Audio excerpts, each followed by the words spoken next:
convene day one of FY 2027 department budget hearings and take any necessary action regarding the proposed budget.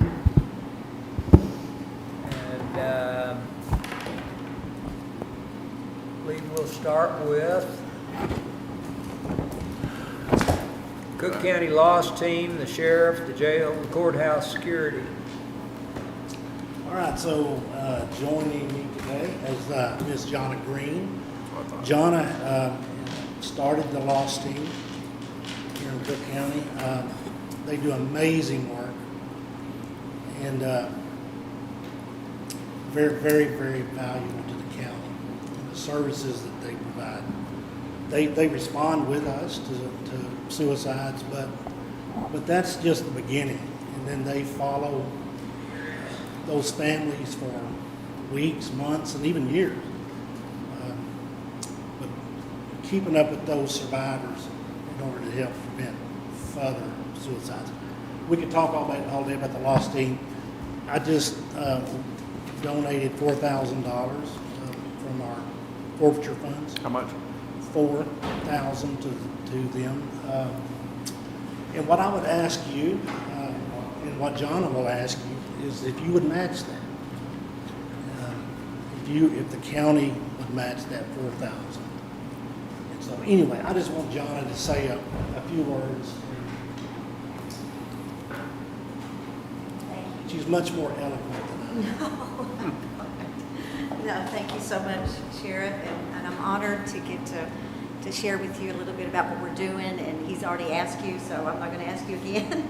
But your support is amazing. The county's already been so supportive of us. This is our 5th year, and we, as the Cooke County Loss Team, it's an international organization, and Cooke County's got the only one that is 100% volunteer right now.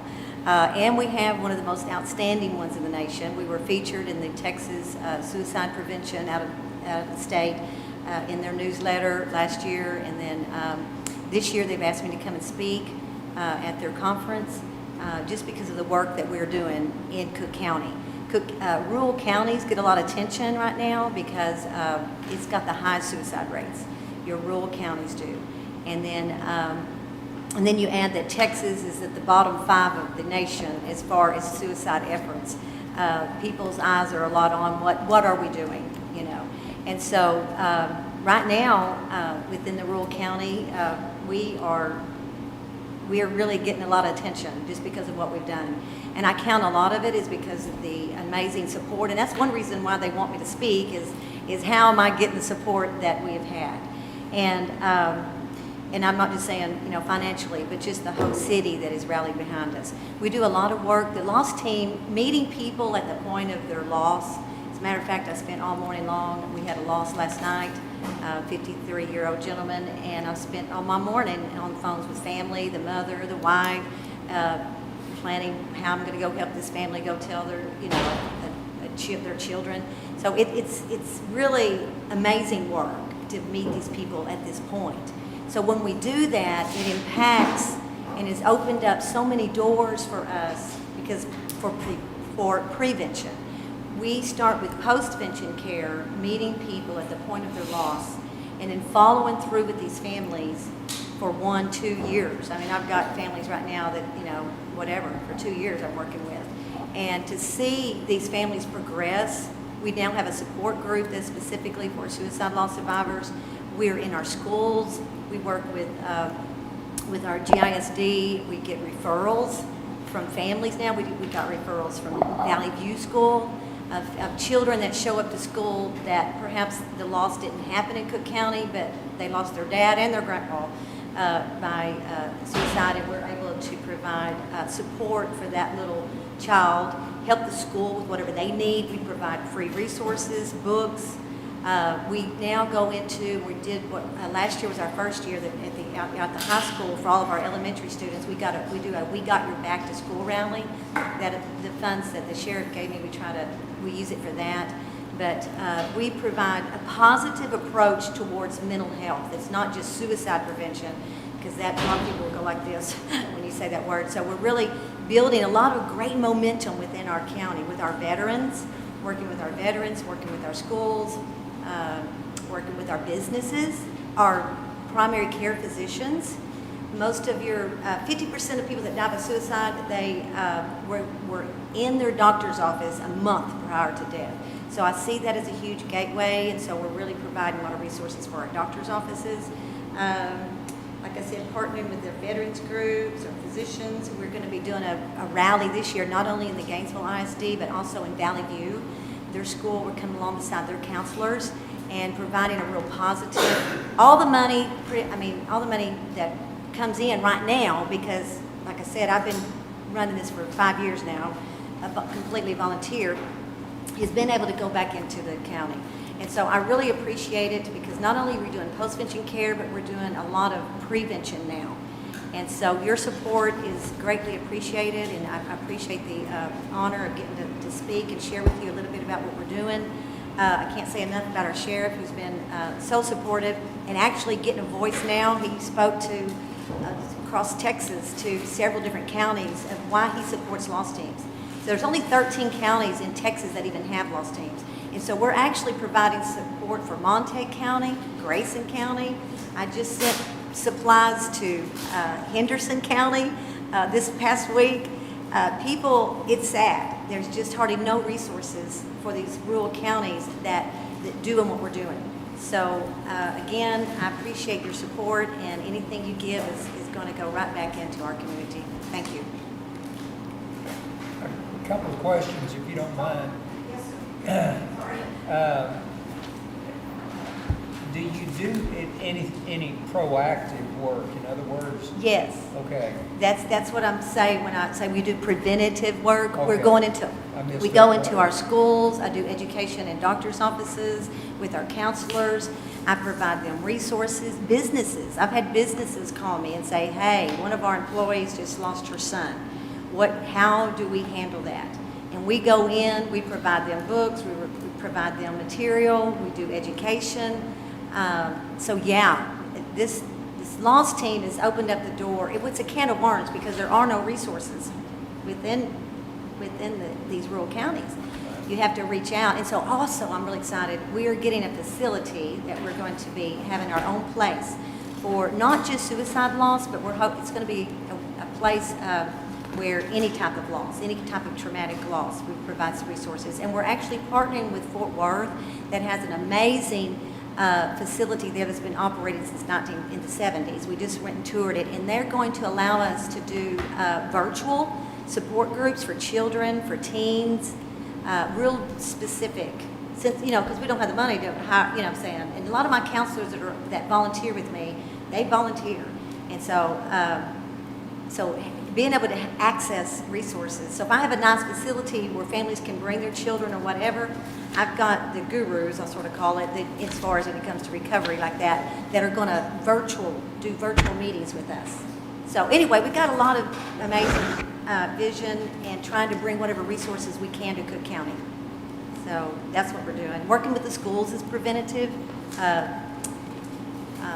and post-vention is. The fact that, like right now, we lost 5 people last year under the age of 23. We lost, if you're not aware of it, we lost an 11-year-old, we lost a 15-year-old, we lost 2 college students, and a 23-year-old veteran. We lost 5 young people in Cooke County last year. It was a big year. We provided resources for these huge, diverse situations. Probably over 300 people that were impacted. But then what happens is you have the residual fact with kids that you're not aware that on the peripheral that are very challenged and going through hard things. So we get referrals now from the school of saying, hey, we've got another 16-year-old that is now suicidal. And they call us. And so we provide, again, whatever resources we can. We also offer counseling. We'll pay for their counseling services. And we've got a young person right now that was impacted by the loss of the little 11-year-old, because it's huge. It impacts huge communities. Your schools, your churches, it continues. And so, like I said, we're paying right now for a young she's 13-year-old, to get one-on-one counseling that is struggling and with suicidal thoughts after the loss of a peer or cousin. So it's a lot. It's a very needed, and so a lot of our work has flown. That's why the Texas Suicide Prevention out of Austin, we've got their attention, because they're wanting to know how. And what my point is, and my message is, the loss team is the gateway to prevention. So you start with these people that are already at high risk, because anybody that's lost, that is, especially with suicide loss, they are at a 3 to 10 times greater risk of dying by suicide than your average person that hasn't had that kind of loss. So when you look at that population that's been impacted by traumatic loss like this, all of them are at such a greater risk of dying by suicide. You know, I lost my daughter by suicide, 32-year-old, and she had 2 children. She had a 3-year-old that was almost 4 and a 10-year-old. Well, I've had to walk that out. I know the process. He just turned 18 and just graduated from high school. But we're talking about a lot of work, a lot of emotional, mental impact that boy experienced. And so with support, and with the right kind of guidance and awareness, he's been successful. He's still got to walk this out the rest of his life. That's why it's so critical that our county has this type of work, because it is prevention. It is prevention. Well, let me ask you this. You mentioned suicide many times. Do you also support other than suicide, like just a untimely? Yes, traumatic loss. And as a matter of fact, we get those calls sometimes. And the officers will call us when I could start listing several very difficult situations that they had to go out on and that involve children, and they will call us. And we will reach out to those families. At this point, I've had to grow my volunteer base, because I'm talking about using volunteers to do this. And so we just recently, if we can get our facilities especially, we're going to book resources for any kind of traumatic loss. And that's what I'm saying. If I can connect with this Fort Worth group, they're going to help us with really expand our grief support from any kind of traumatic loss. And also providing that support for our officers and our those that go out on these calls. And I think that's one of the things that they call us for, is just sort of, it helps them to feel like they reached out to somebody on this family's behalf that's going to reach out to them and say, hey, how can we help you? Here's some resources for your children. Here's some resources, and let's get you connected to a counselor, or let's get you connected to the support. So we do, and my group just recently, and I need to tell you that because we do get calls, is because there's a demand for it. And so we're trying to meet that demand. But my volunteer group did just volunteer to say, yes, we will respond to any type of traumatic loss. Any kind of, okay. So we're expanding that, so I think that's amazing too. Okay, one other thing, you mentioned 13 counties, Yes, sir. okay, and you mentioned, did you say Grayson and Montague, and which counties it seemed like most of the counties you were talking about were kind of here in North Texas. Yes. How about the rest of the state? Well, Montague and Grayson, they do not have a lost Oh, team. they do That's not why they're have- reaching out to us. Okay, We're their okay. neighboring county, and they have Okay. no resources, and so they do. And it's not just that they've reached out to us. It's like, without being, the gentleman that we lost just recently, it happened here, but his mother is in Montague. So I'm providing resources for her Sure. there. But we did just have a situation where the whole school system in Whitewright reached out to us because they lost a Okay. student. So we reach out, and like again, the other one that we lost, the mother lived in Henderson, and so I'm providing resources for her. Yeah. But no, Montague, Grayson, none of them do. They don't. I name a few. Collin County does, Denton County does, Tarrant County. Those are 3 that I know right off the bat. There's some further down south, Austin, that they have lost teams. But we're one of 13 across the whole state of Texas out of about 250. 254. Yeah, 200, I was going to say 52. It's 254 counties. There's only 13 of us. Wow. I know.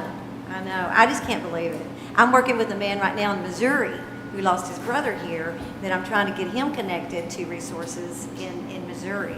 And so it's a sad thing because, and like I said, it is the greatest way to start prevention. So we are doing a lot of good. And most of what you get is donations. Oh, yeah. We've got, the United Way does support us, and they've helped us a little bit more this year because we're trying to get in a facility. Let's see, my sheriff, and we get Pentex has supported us.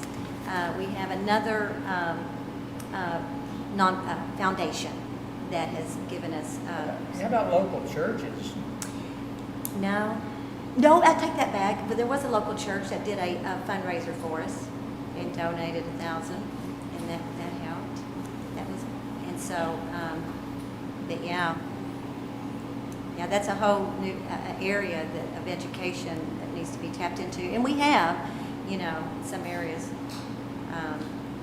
Been able to provide support for youth leaders and stuff like that, have dealt with, especially also someone, youth and Lindsay, and just coming along beside them and providing whatever we can and where they're at. We have to meet people where they're at, and we don't push, so sometimes those doors not as open, but. Well, thank you. Okay, thank you so much. Thank you all of you, gentlemen. Thank you. Let me say one more thing about Jonna. Separate from the lost team, her and her husband are both pastors, and they come out and provide services at the jail. And one of the things they do from time to time is we baptize folks in the salad. Either one of y'all know how many folks we baptized? I think last year, was it like 48 or 9? I just want to say to that, as far as, real quick, we baptized with that, but I just want to say kudos to our sheriff, who's been so supportive of that, we're volunteer coordinators out there, and not only do we have to offer religious services from a variety of different churches and stuff, volunteers that we have, but we also now have we started that, but we have AA, and we have Celebrate Recovery, which is a faith-based 12-step program, and that they have gone in the jails, and that's just been amazing. And then we also, we do baptisms, and we had about close to 50 last year. And we get them connected to different places, of course, the Brother's House, wherever we can, and bringing in those volunteers. But I want to say, too, what he does, and I feel like it's so important for mental health there again, because you're talking about mental health, when if somebody can start, but he when every person has been baptized out there, he is out there, and he shakes all of their hands. It's a really neat experience. And I just think that says a lot as him representing our county that, hey, we know we don't tolerate, illegal behavior, but whenever you get ready to make that choice and those changes, we're here, for you. And I just think that speaks so much to his behalf. I just want to say that, sorry. I'm embarrassed. All right. Thank you.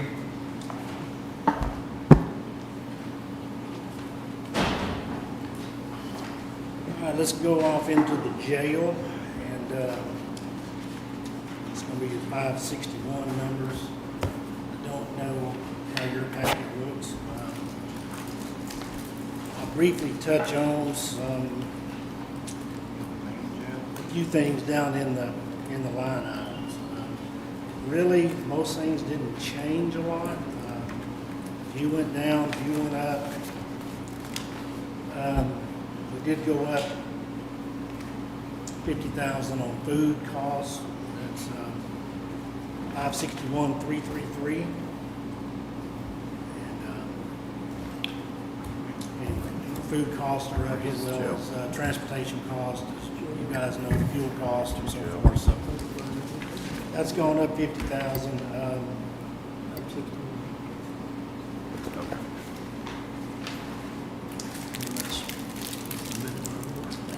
Let's see, 561,455 computer maintenance. That's the first time that you've probably seen that on the jail. That's half of the maintenance cost for our E-Force, which drives everything at the sheriff's office. So this is the first year that we've actually, well, it's the first year we've had to pay maintenance that's separate from the product. So if you'll go down, we need to make a correction. 561, 570. Machinery and equipment. You're probably looking at a total of 285, 284. Is that what y'all have? 285, 284? 381 to 269. Sheriff, 561, 570. so you reduced that one from 381 to 285, or are you saying that 285 is the difference, the So, increase? No, so it's going to go from 285 to 284 to 226, 930. Not following. We're showing 381 on our numbers. You're saying 570, right? 561-570. Right. We're right showing here. the request is 381. Upside down, Yeah, up there. the request showing 381, 269, Sheriff. There's been a couple of revisions since then. Okay. So I'm just telling you, the correct amount is going to drop to 226, 930, and 11 cents. 570 is 226, 930. $226,930.11. And that's what you want in the line, Yes. okay? And then can you back up just a minute to 455? You got 28,474 in there, Yes. and that's just a new one because it's first time, right? That's what you want in there. Well, you remember when we bought E-Force, they let us pay it out in 2 annual payments. The maintenance for in each of those 2 years was built into that, the lump sum annual payment. Well, now we paid it off, but we have to pay maintenance every year. So that 28,000 is half of the maintenance. And the law enforcement side will pay the other half.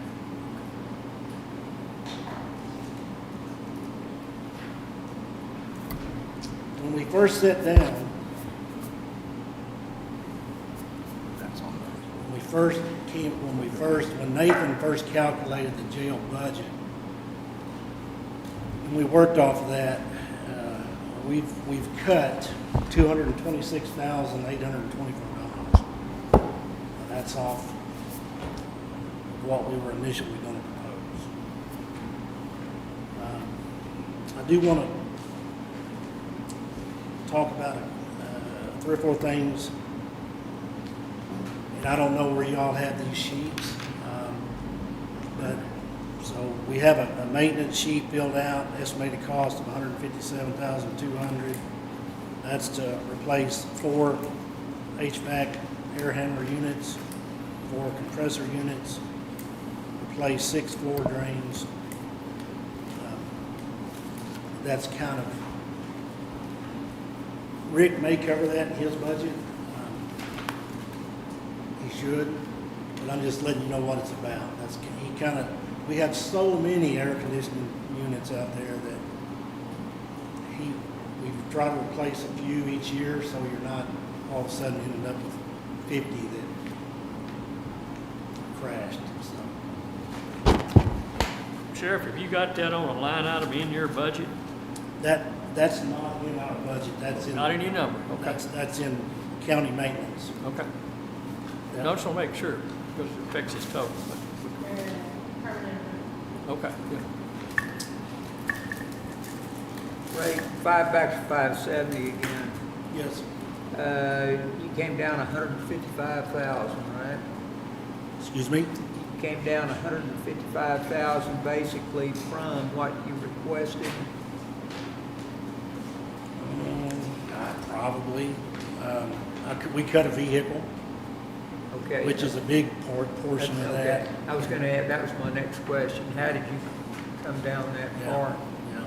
cut a vehicle, and then there was 10,000 some odd that was in the,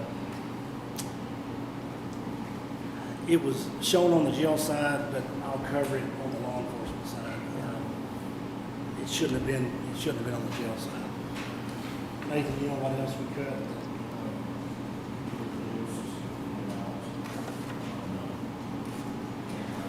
Okay, so, yeah.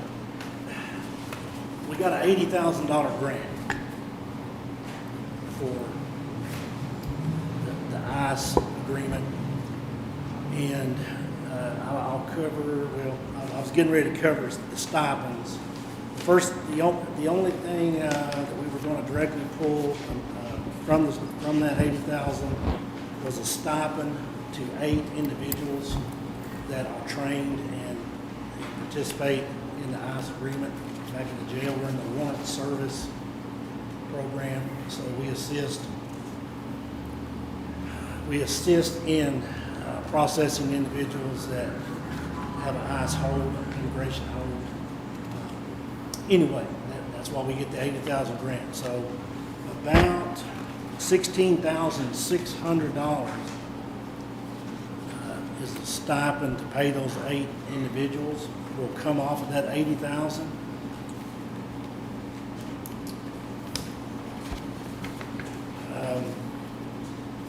The rest of that,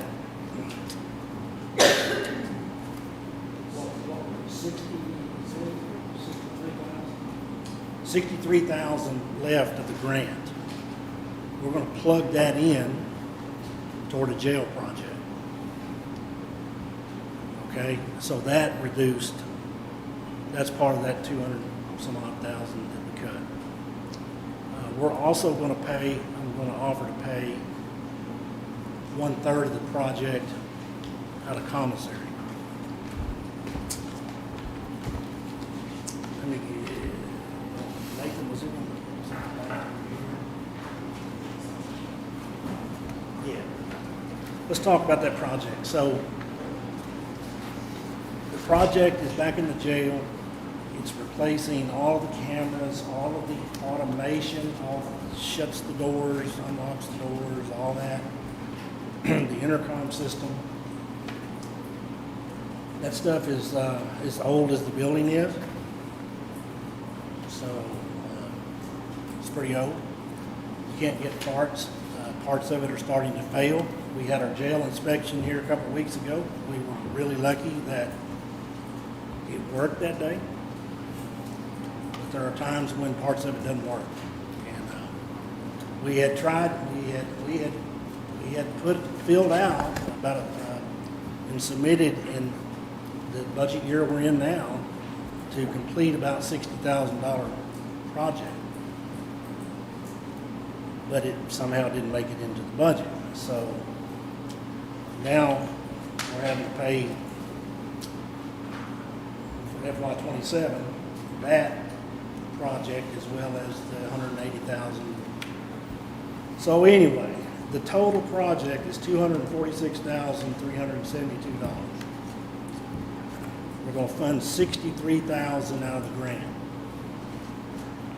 We're going to fund $61,124 out of commissary, which leaves $122,248 coming out of general fund.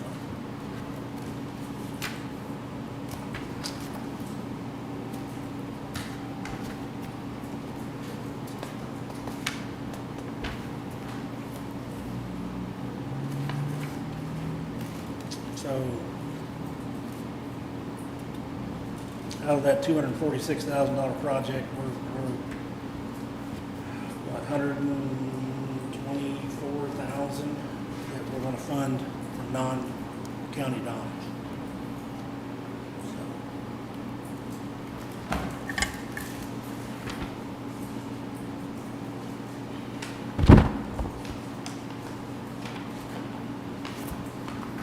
Do you have that 228 or 122, 228 in a line somewhere, or is that gonna be general fund? Is there gonna be a capital improvement out of Rick's budget also, maybe?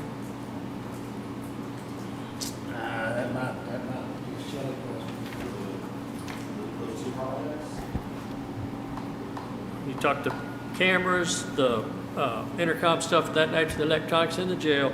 If I understood correctly, and I might not be hearing it well because it's air conditioner, I think you said it's gonna be 246, 372.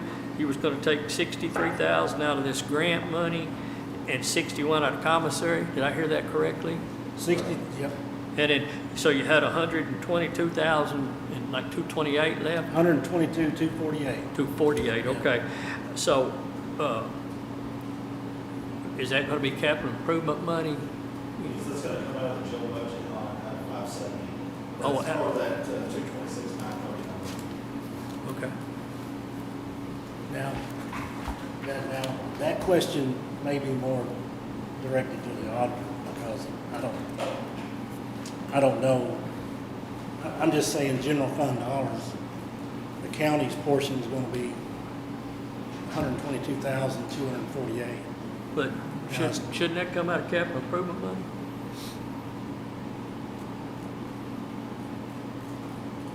I haven't went out at 400. Okay, so we can subtract 122,000 from that 226,930. It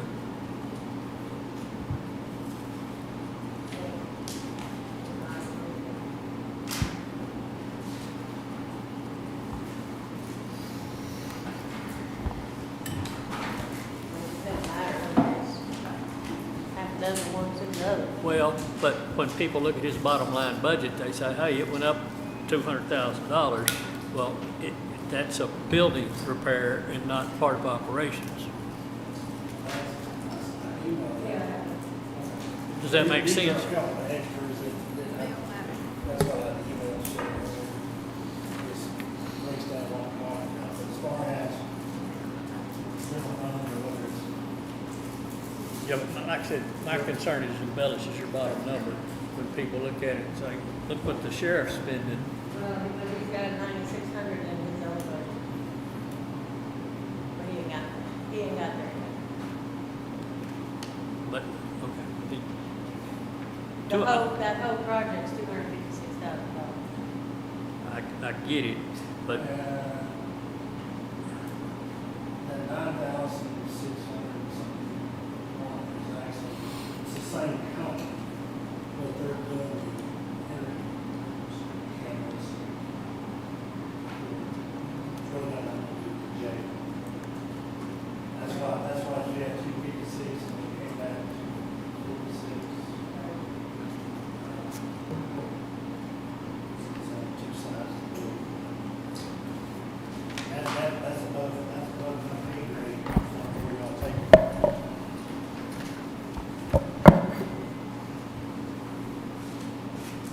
I'll move to 409.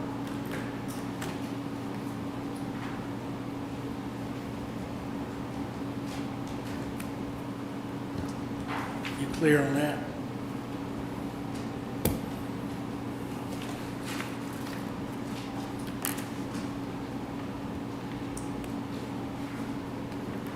Step on the other.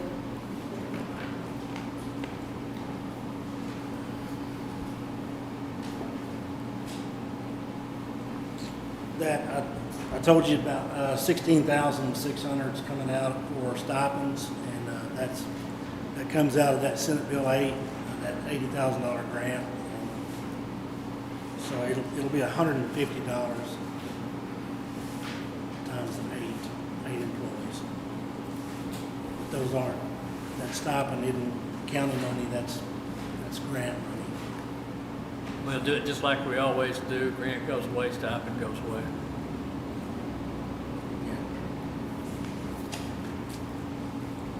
We did, and I think Elizabeth is going to probably talk about this, maybe countywide.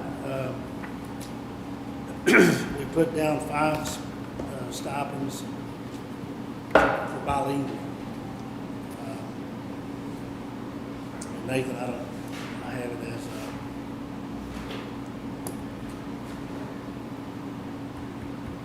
total cost $10,375. That's $2,075.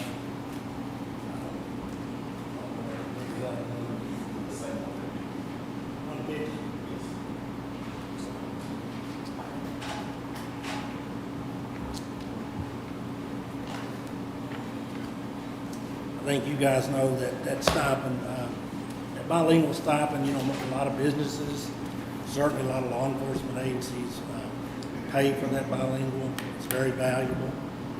We have Spanish speaking, had one, but anyway, I was over here at the courthouse one day last week, and a gentleman on the at the county clerk's office was leading something, but who I didn't know. He didn't speak any English, so the county attorney has Spanish speaking. I took him down there, and, but anyway, whether you're in an office in a courthouse or out of our office, that bilingual is really valuable.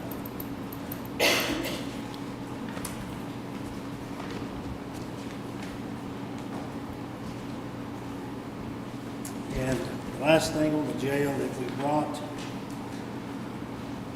so you know we get certification stipend, so to speak.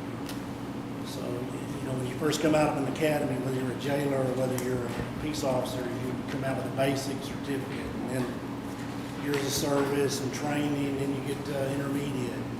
Years of service and training, and you get to advanced, and then finally years of service and training, you top out at master.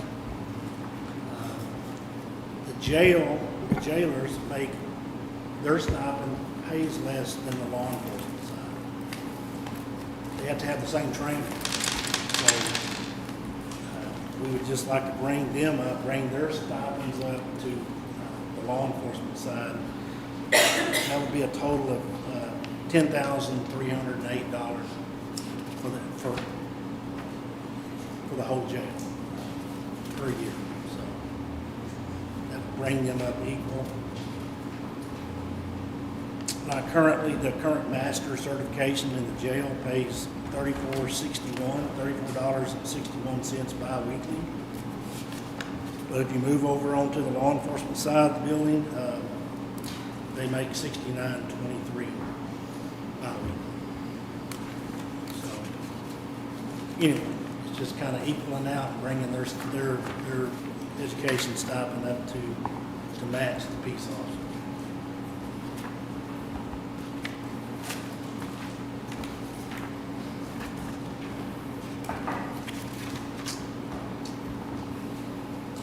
I'm really going to stop there on the jail unless you have further questions.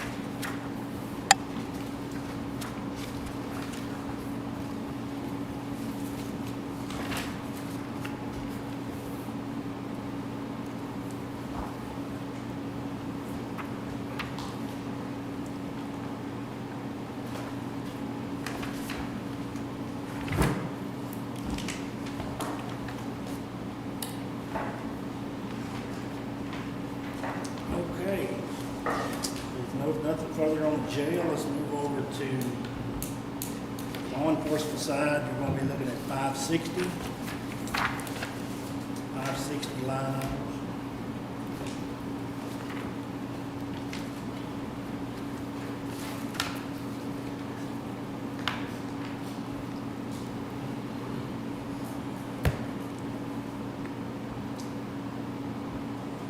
And it's kind of the same thing as you look down through there.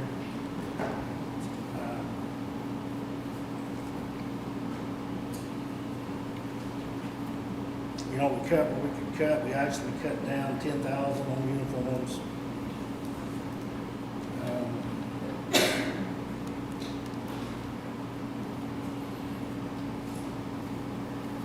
Telephone went up just a couple grand, but you gotta remember that's not really, we just moved dollars from one bucket to another because we were paying stipends for cell phones. Then we took the stipend away and started providing the phone. So even though it shows we went up 2,000, we actually probably saved money. Phones were cheaper.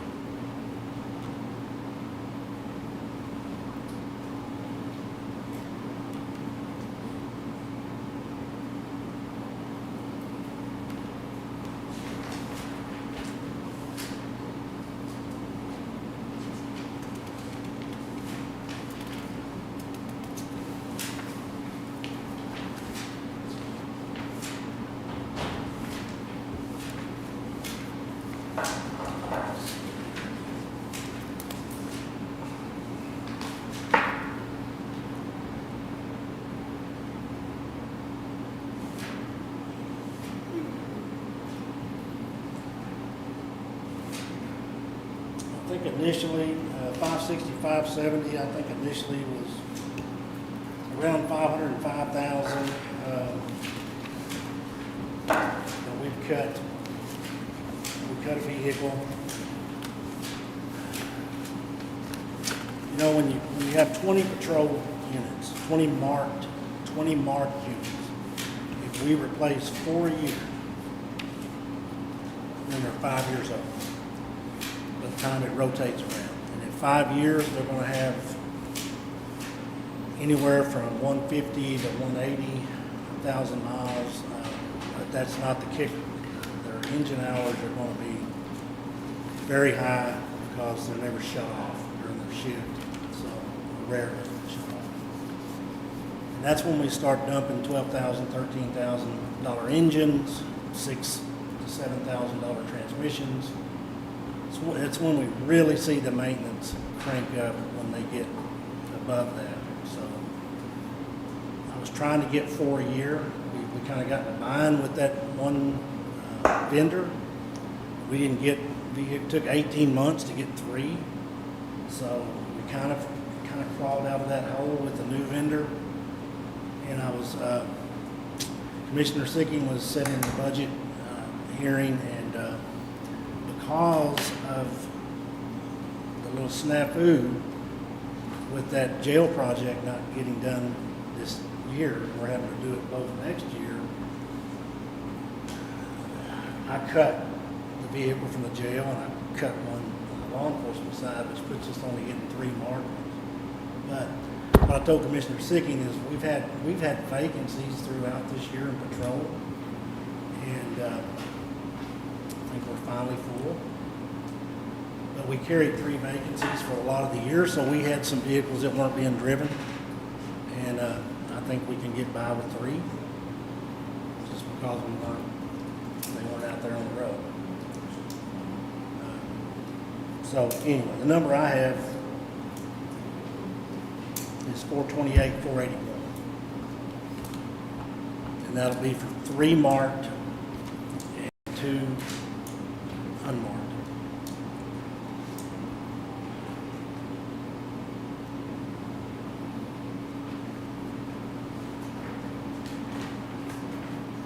So you're gonna keep going with pickups on the marked units? On the marked ones, we're gonna get 2 Tahoes and 1 pickup. On the jails, we're gonna get a Tahoe. We got the pickups because they're cheaper, but that's all we could get at the time. And but as far as the jail transport, they don't have air conditioning vents back in the back seat. And so you have that divider that goes up. And, it gets a little warm back there, especially on long summer trips. So we're going to try to stay with the Tahoes. We do have a couple pickups in the jail fleet.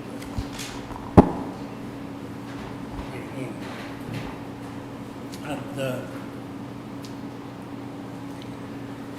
don't think you need to drive any faster anyway, but the pickups are governed. I think they kick out at 112 or 113. You can have GM remove that, but it also removes the warranty. So we can't afford to do that. And that warranty on the Chevrolets is 100,000 mile on the powertrain, and they honor it. The other day we had one that had 99,000 miles on it in the transmission. Oh, wow. And they warranted it. Anyway,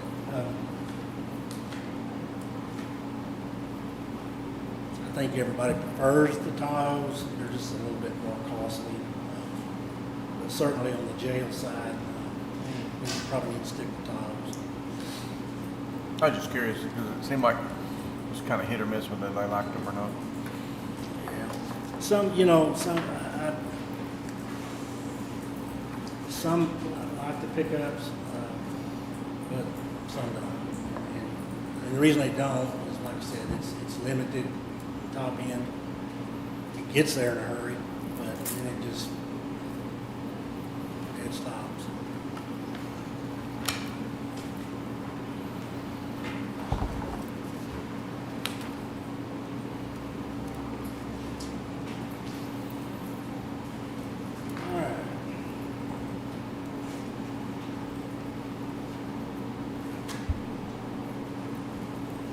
Shelley, there's that you've got this, you should have that, $9,630.22 to Homeland Safety, and that's reflected in 560, 570, and that's for the interview rooms for the investigators.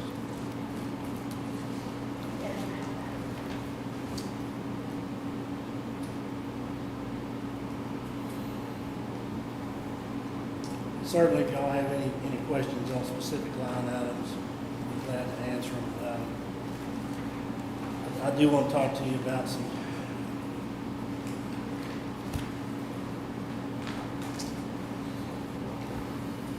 Let me talk to you about our dispatch.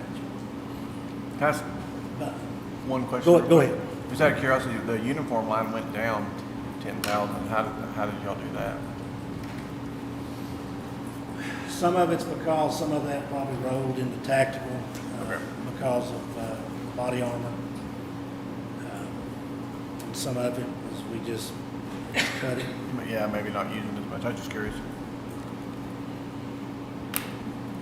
I want to talk to you about our dispatch. We have been one short for a while. We have one that is going to start July 3rd, I believe. But I have another one that's leaving. She's transferring, or not transferring, but she went to Denton County. And she leaves, I think, June 30th is her last day. So we'll be back to a vacancy. We have another one that's pregnant. She will be going out on leave. And we've talked about, we've got to keep 2 people in there. It gets to where you can't, and so we try to have it when it's one operator between, say, 12 midnight and 12 noon. But that's not ideal. So, the past 2 years, one year we spent $56,539 in overtime in dispatch. One year we spent $51,775 in overtime. Here's the problem. When we have 10 dispatchers, we got to keep 2 in there, 24 hours a day, 365. 10 is not enough to allow all those dispatchers to take their time. They just physically can't take their time. They can't take off. Some of them end up losing time. And that's a morale killer when they just can't physically take off. So I come to you to ask for one more dispatcher. We really need 2 or 3 more, but one more to get us to 11. And at least if we can give them their time.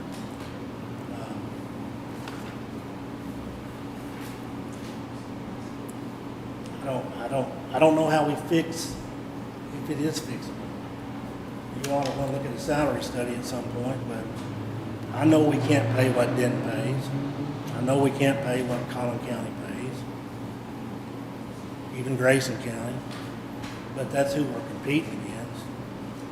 And if we can't pay them to that level, then let's try to treat them as good as we can. And I talked about it during that meeting about, hey, give our employees another week of vacation, do the things that we can do that don't cost money. It wouldn't do any good with the way we are for you to say, okay, give your dispatchers another week. They can't take it. They just can't take it. People losing their time. The cost for one dispatcher is $77,359. $77,359. That comes from Elizabeth. Now we're spending $56,000 in overtime. So, to me, whatever 77,000 minus 56 is what it's going to cost.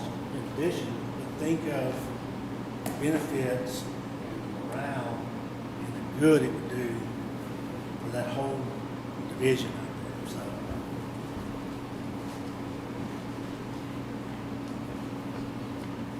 Our call volumes have consistently gone up. And as y'all can imagine, they will continue to go up as the county grows. There are more citizens. It's only going to get busier. I don't want us to wait until, you know, we're overwhelmed. We got people walking out. They just can't take the work volume and then not getting, you know, not getting to take their time off. And it's just a cascading effect. So I would ask that we do one dispatcher. And did you figure that out, Commissioner Arnold? I saw you over there writing some numbers. Did you figure out what 77,359 minus 56,539? While he's doing that, just out of curiosity, do you know how many of the most dispatchers you've ever had on your, I mean, is it, like, have you ever had as many as 13 or? No, when I took over in January 21, we had 10 positions. 10 positions. 10, okay. Positions or personnel? Same thing. I mean, Well, I mean, you had 10 positions, but did you actually have 10 dispatchers?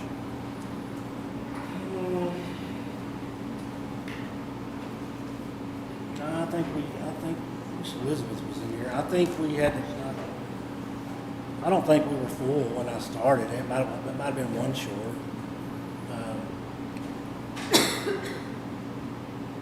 Well, I know we were one short because I didn't rehire two. And then I hired Riley, which filled one of those spots, and then we were probably one short. We've mostly been full in dispatch, but you know, when I came back and asked for that 34,000 to give them that 7% increase, we were 3 short. And with 3 short, that leaves one person in there for a 12-hour period.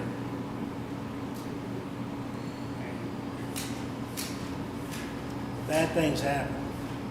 You know what I'm saying? Multiple calls happen. And sometimes they're interconnected and sometimes they're not. You know, and one of the worst events that we've had here since I've been sheriff was that tornado. We had over 400 calls in a short amount of time. You can imagine one person being in there. It would just be a meltdown. So, Is it more of a money problem or time problem that you think I you think face? it's a little of both. I mean, A little both? A little of both. I mean, when I talked to the operator the other day that's leaving June 30th, she said, "I'm leaving because of my mental health." She goes, I'm working X amount of days and getting 1 day off, and you know, and she just, I enjoy my time off, and I'm just not getting it. So, Well, it's a pretty high pressure job too. absolutely, absolutely. Is that kind of a universal problem in sheriff departments around the state? Well, I can't talk to that. I don't know. I don't know. I think we're more unique because of where we sit and because of the counties that surround us besides Montego. Yeah. But you got Wise and Denton and Collin and Grayson, who all are paying considerably more. it's not all about money, but you gotta make a living. But it's not something that time would fix totally either. I mean, more vacation or something like that. So people will work for less money if they're Right. treated good, or treated right, and if they can get their time off. Yeah, They'll take a pay cut to not have to go to drive a day. Now, we do have dispatchers that live out of county. You know, one of them lives in McKinney and drives over here every day. And she's an amazing operator. I say dispatcher, and that's really a knock. They're 911 telecommunicators. They are answering that call, listening to that emergency, and then dispatching the appropriate responder, whether it's law enforcement or fire or EMS, and sometimes it's all three.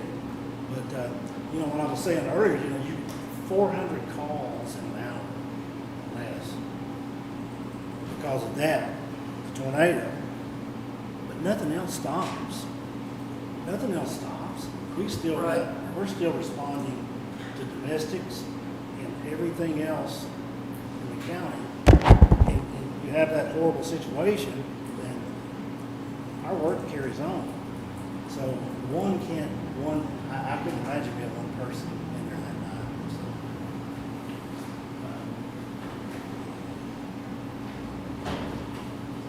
So, I pray we don't face that again.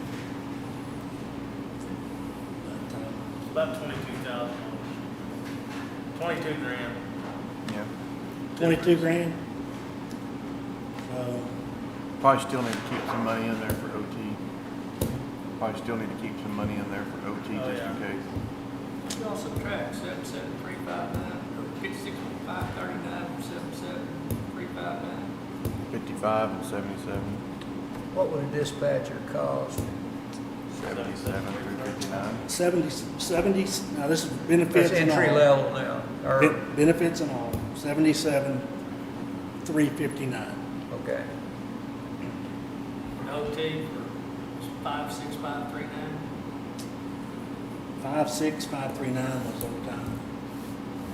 That's, I got 2008. And this morning, during regular court, you know, I was here, we were moving unused salary funds into overtime, both dispatch and patrol,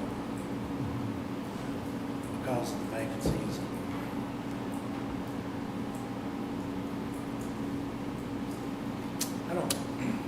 I don't have to say, I said this to you, Judge, and, you called me one day and the county was getting off for storms or whatever, 4 hours early.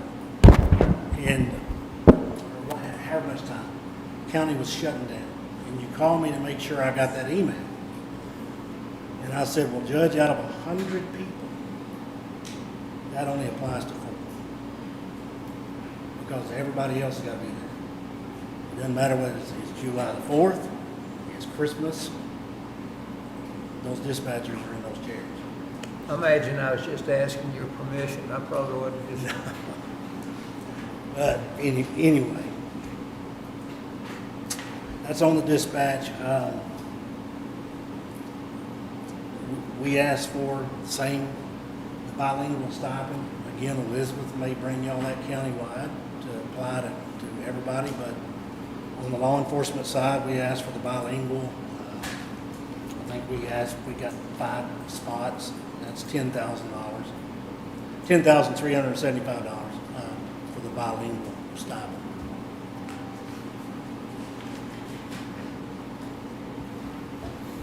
And the last thing,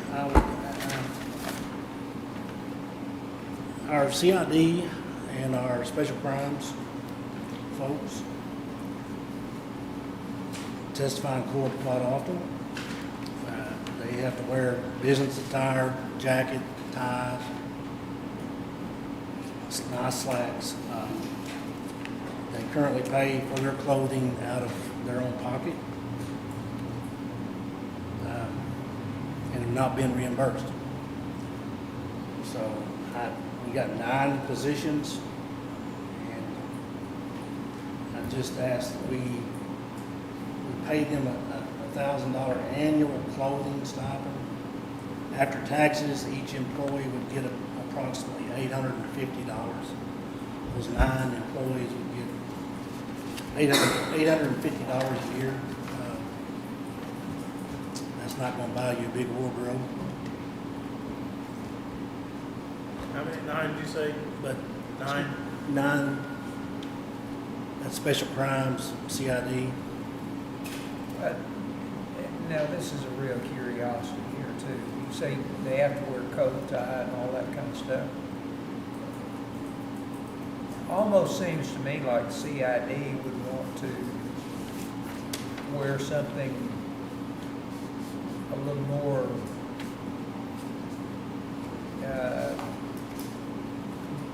where you'd blend in with society rather than, This is when they go to court.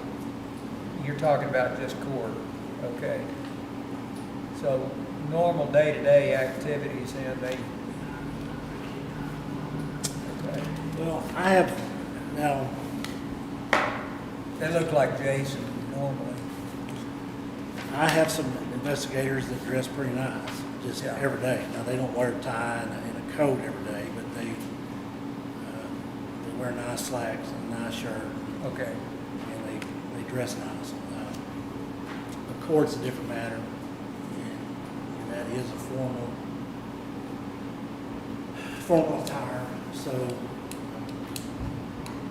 anyway, it'd be $850 a year, time tax was taken out, so $9,000 total. And what line item did you put that in? What number? I don't, what, It's on salary. what'd you say, Shelley? That would be under salary, clothing allowance.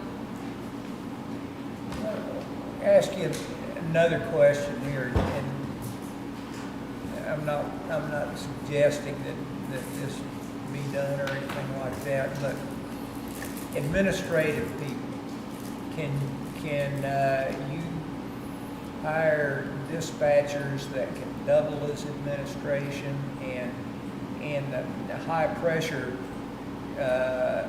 occasions, they can leave their administrative post and go dispatch?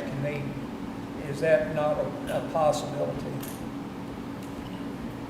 I know back in the service, now I'll have to say this, we had what was called a rated supplement, where they took rated personnel and put them in non-rated jobs, but if we ever had a situation where we had to deploy or anything like that they could come out of the non-rated jobs. That, I welcome all of you. Y'all are welcome to come out there and sit in dispatch and No, watch. I What I'm saying appreciate is- what you're saying. Well, what you're gonna see, that equipment is so specialized, Yeah. and they work in it daily, 12-hour shifts. I would not wanna put somebody in there that just working in there once a month. They're not gonna be proficient.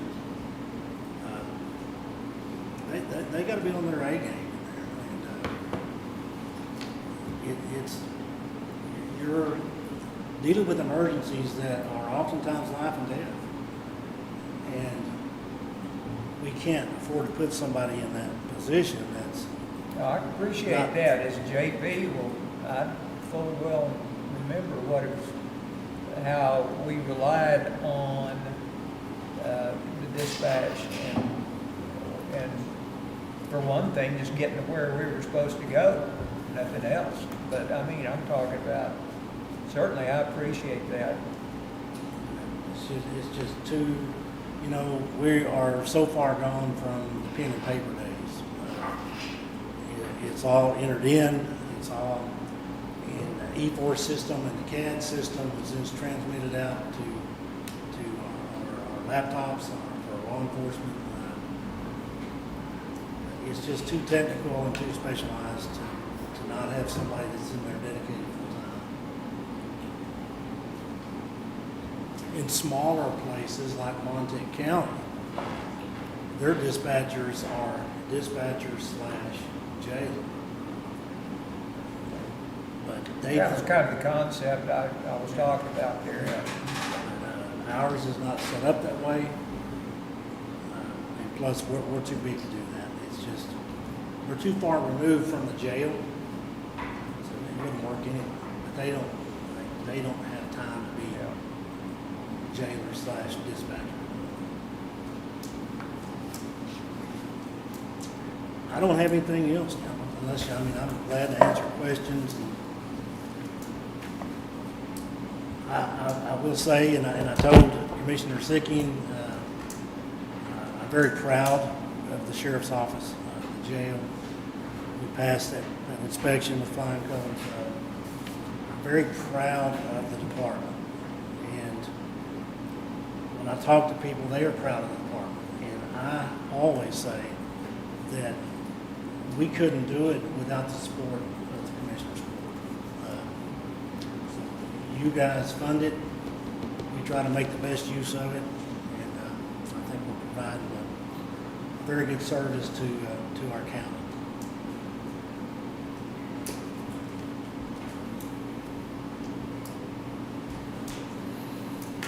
Any more? Anything right now?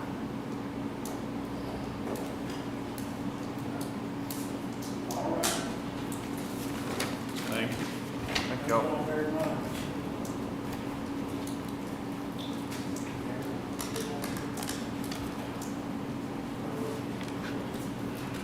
Who's next?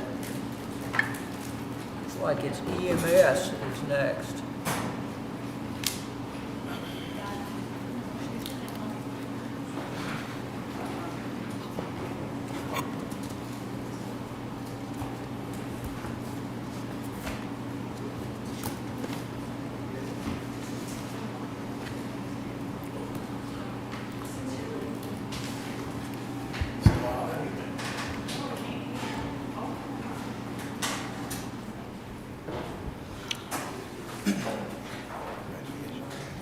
Congratulations. Good afternoon.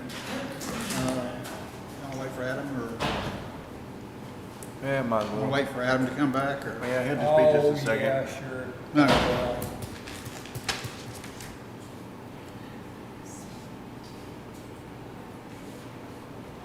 Might as well.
Andy's back. Oh, you weren't waiting on me. Oh, yeah. No, sorry, go ahead. Continue on. Couldn't do long without you. As far as the budget goes, under extra help, went ahead and put a figure in there because we tend to leave it at 85,000, and we, as you can see in the past, we spend way more than that. We usually transfer money from salaries to that line item to keep it afloat, so might as well budget what it takes to run that. On our cell phone allowance, nothing went up. Office supplies, nothing went up. Most of these are right on track in the current budget. Postage is saying 90,000 on fuel. It's hard to predict that, but I'm gonna keep it still where it's at. Oxygen, we went up slightly because we're looking at having a little bit of a shortfall this year. Now, the way it's tracking right now, Vehicle maintenance went up, and that's because we're not getting the influx of new ambulances that we normally do. And when we order them, we have a long time waiting for them. Like the remount y'all approved last year, it's not predicted to be here till January of '27. And so the older ambulances, and I'll get into that a little bit more when we talk about vehicles, are just costing more for upkeep.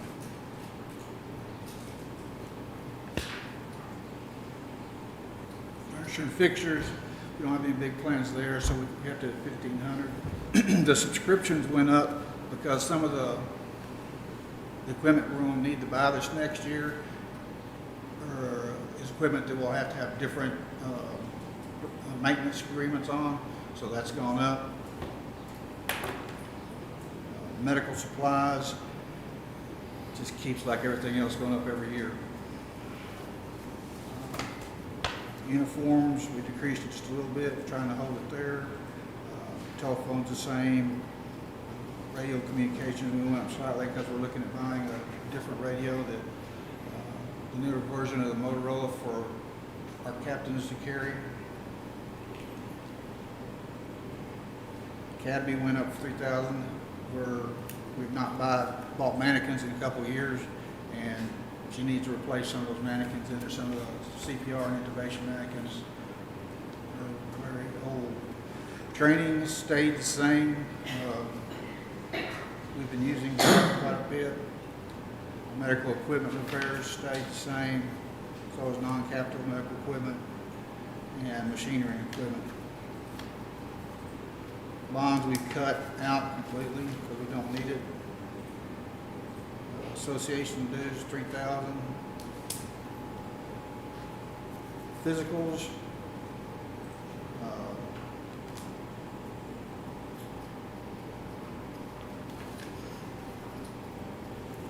We haven't, this figure that here year to date doesn't include the last little bit we did, so that's jumped it on up a little bit. We just kept it the same.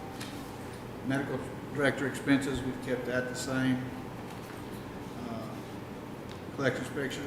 Collection expenses, it came up a little bit. Miscellaneous the same. Now, machinery and equipment is where it takes quite a jump. And for that, you can look at the large item budget form.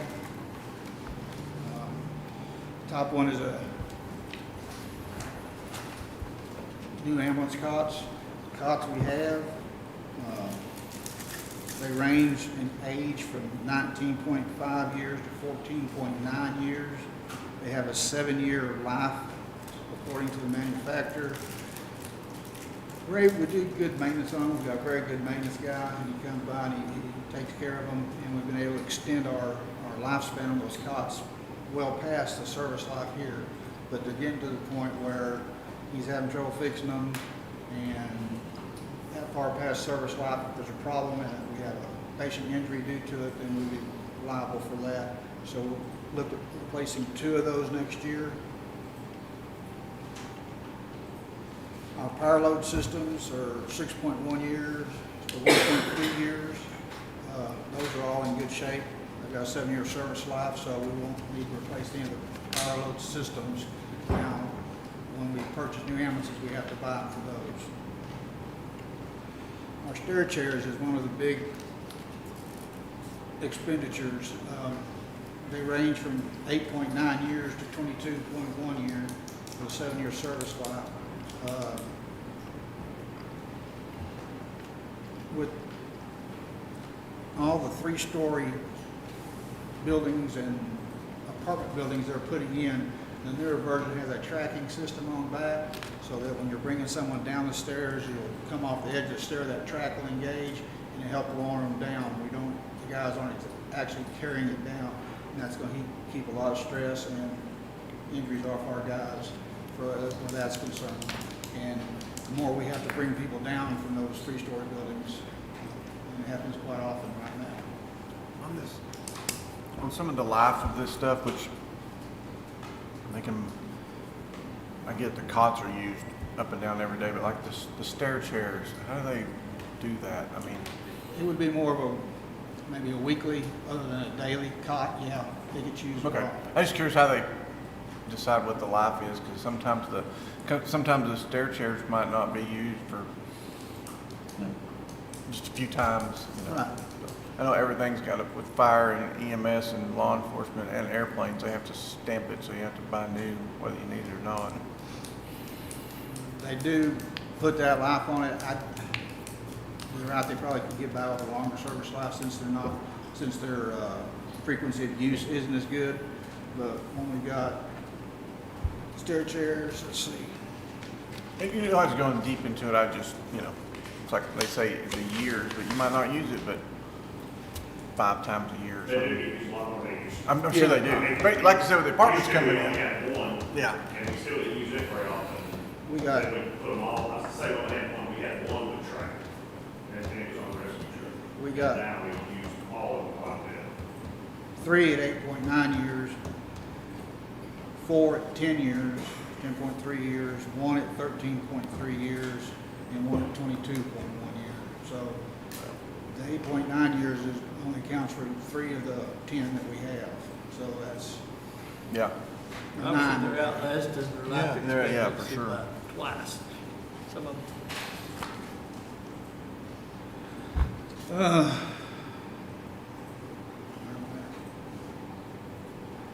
Lucas says we have 10 of those. 6 right now are within service life because we've been replacing them gradually as we go. They have a service life of 8 years. Those get used frequently and they're very vital. I put 2 in the budget and that would leave 2 more to be replaced later on. The 2 that are shortest time are somewhere around 10 years.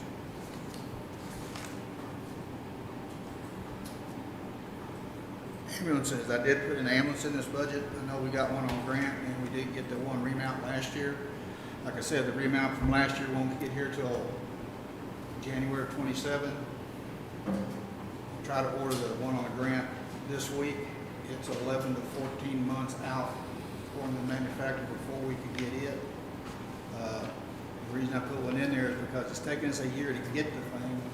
And if we put one off or don't order one year, then it's going to be 2 years before we actually put it in service. And that's a long stretch. We've got, our oldest ambulance has 185,000 miles on it. We've got 2 that have roughly 150,000. That takes care of the 3 oldest ones we have. These ambulances run approximately 27 to 25,000 miles a year. So we put one off for 2 years and you're looking at another 50,000 miles put on there at least. Maintenance costs, our older ambulances are running on an average of about $14,000 to $15,000 a year in maintenance and upkeep.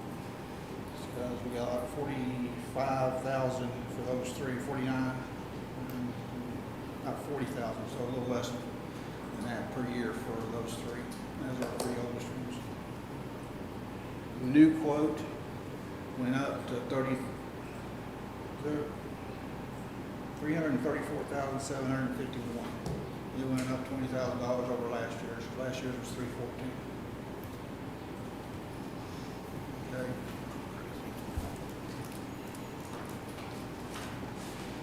The new rescue truck I put in there again, and it went up just a little bit. That figure you have on that sheet is this year's quote. Again, the truck we have currently used wasn't built to do what it's doing. It was built as a command support vehicle. After we got it, we put a lot of money into it, modifying it to fit our needs, but it was never intended to fit those needs as far as its configuration. It works fine for us now, and we can continue to use it till it's no longer serviceable, and that would be several more years. And then when we go to, if we go that far with it, then we'll have nothing to, it won't be able to be rotated back. But now it still has some serviceable years left in it. To buy another one, it still take us 31 months Yeah, I think that's the last one. lead time on a new one. How many? 31. So to order it and put that one in service and then move our currently into a backup role would give us probably another 10, 15 years in that area with those two, with that one in backup and the one in, with the new one in. Don't know if it'd be possible, but Joe and I had discussed about budgeting half this year and budgeting half next year so we can spread that out. But some way to get a path forward for that. We spent about $14,000 on upkeep on that truck this year.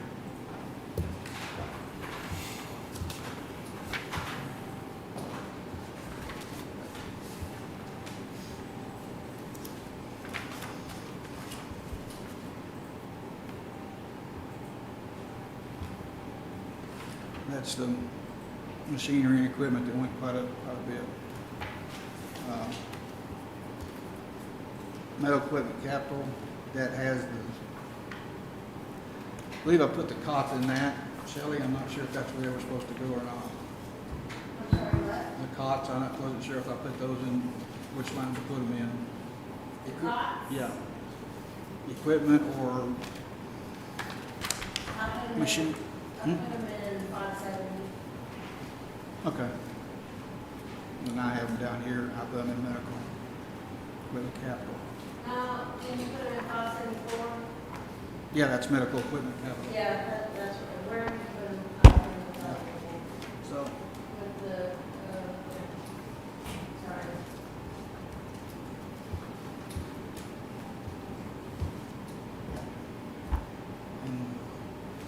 that's the But, one.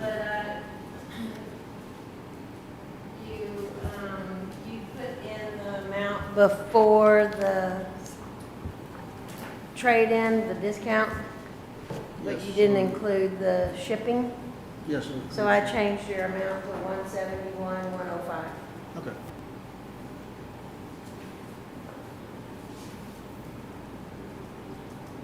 Is that the $168,000 number? Yes. For 171, Thing with the cots and what drove them up, that of course, the new cots won't take the same batteries that we currently have or the same charging system that we currently have. So every time we buy a new cot, we have to buy a new charging system Of for that course. cot and a new set of batteries. Last year, was not the cot in the cradle about $72,000? Because, Yep. so the cot's about 40 and the cradle's the, No, the cot's a little more than it was. The cradle is about 38, and I believe what it was last year. But all of our load systems that we currently own are well within service life. We wouldn't need to be looking at replacing those yet. so And the the other thing- 82,000's buying two cots, where last year, it basically bought a cot and a cradle. Yeah, well, cotton and cradles for a new ambulance. So, that's also our cots and those other equipment. Like I said, our service guy that currently works real well with us, he can't service any of those new ones, so I've had to get service agreements for those new cots through Stryker, which is going to be more expensive than the non-Durham cot chargers. As we surplus some of these others or move them out of the inventory, will those cots and cradles be able to go in and move them? When we get to the point, yeah, we'll be able to, the reason we have such age on our current cots and not the cradle, the load system, is because that when we moved to the new load system, then we was able to retrofit the current cots we had to fit the new load system. That's the reason the cots are much older than the load systems.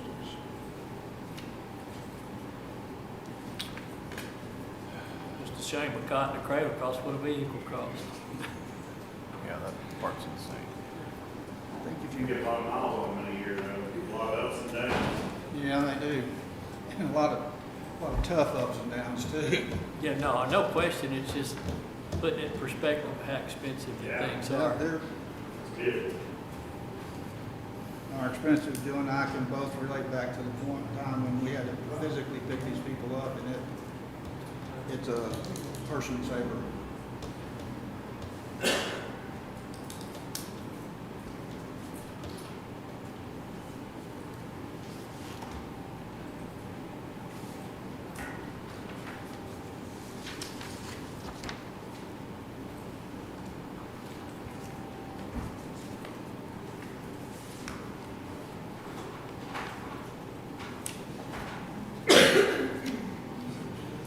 There's one thing we didn't discuss, I almost forgot it too. We had talked last couple of years about our call volume and how it's been increasing. We had 6,000 last year calls for service. We're going to hit at a minimum 6,500, not a little bit above that this year. The more traffic we have in the county, the more population we have in the county, all that increases call volume. I did put in there for 2 additional people. What this is for, it's called a community paramedic program. It allows the repeat people that we call, that we have to go on. And that is an attempt to decrease that call load, to try to get that down to a more serviceable number. I don't know that it'll ever go down that much again, but what this program does is after we have a person that's identified as a repeat customer, and they get identified fairly quickly, then the community paramedic will go out and sit down with them and try to find out why they keep calling an ambulance. Is it because they don't understand what they need to do? Is it because they have transportation problem getting to get their prescriptions and we can set up a home delivery for them? Is it what different things? A lot of the people that have this, and they come in, they get labeled as non-compliant when they're not consciously non-compliant. They're non-compliant due to circumstance. And if we can curb that and get these people taken care of, and that will in turn reduce our call volume, our number of times that we have to go to that residence. We get some people that start on this down this trail, and we go there once a week, once a day a week, twice a day, for the same issues. So this was an opportunity, and the thing about it too is, and I talked to Joe about this is not a program that would kick off October 1. This program has to be built. As far as those 2 people, they probably wouldn't have to bring them in until later in the year when the program's built. We identify the people, and we identify that we have the call load that will help it. But if we don't budget for those people now, when we identify it, then it's another year before we can implement it. And it's another year of increased call load. So that's something for y'all to discuss. Those would that require some specialized training, or will those be EMTs or paramedics? We need to be paramedics, yeah. And it does require some additional training. The biggest part of it is for us identifying resources within our communities that we can get to these people so that they are not dependent on an ambulance for a ride to the doctor. Some of them, it will help some. There's been this program started in counties all around us, cities all around us, and it has had a very positive impact on that, people's lives and on their call volume as well. So, What type of vehicle would they need? well, plan on using was the training captain's expedition, because these community paramedics will work 8 to 5 because they have to set up appointments to go see these people. So the expedition that the training captain uses, that's going to take double duty. We'll fit it with the equipment. We already have the equipment. So when she comes in, to work, they can get in her vehicle and do their rounds. So it would be something like an expedition if we were to buy something separate. But we've got one that not in use, typically in use 8 to 5 Monday through Friday, so that would fit the bill perfectly.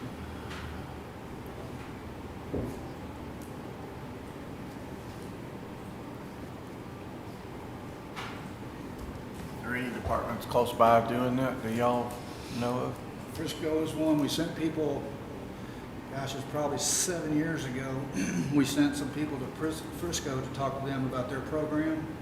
And was looking at setting it up, and it just went by the wayside because we couldn't see a way to fund it. No one wanted to fund it. But one of the striking examples they brought back was a lady that was a regular customer, and they sent the community medic out, and it turns out that the lady couldn't read, and she was too embarrassed to tell the ER staff she couldn't read, and she didn't understand her discharge instructions. That's the reason she kept having to go back to the hospital. Once they identified that, they was able to get her set up with home delivery of her prescriptions and understand her discharge instructions, and she stopped being this repetitive patient. And, yeah, there's several other around.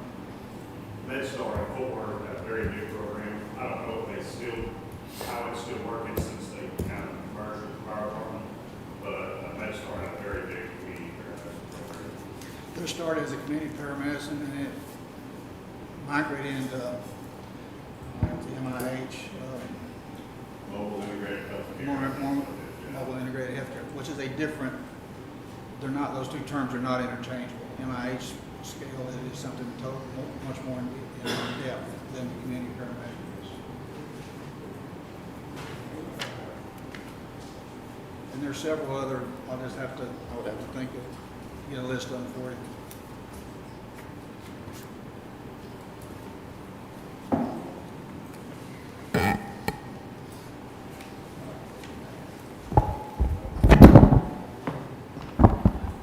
Any questions for us? Don't know if I'll be up here before I leave. I want to say I appreciate working with all of y'all and y'all working with me. It's been an experience. Thanks for being willing to step up when the last guy left. That was no problem. Done a great job. Thank y'all.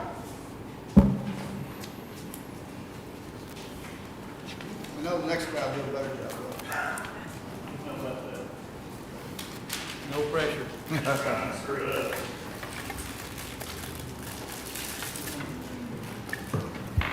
Mr. JP2. Yes, sir.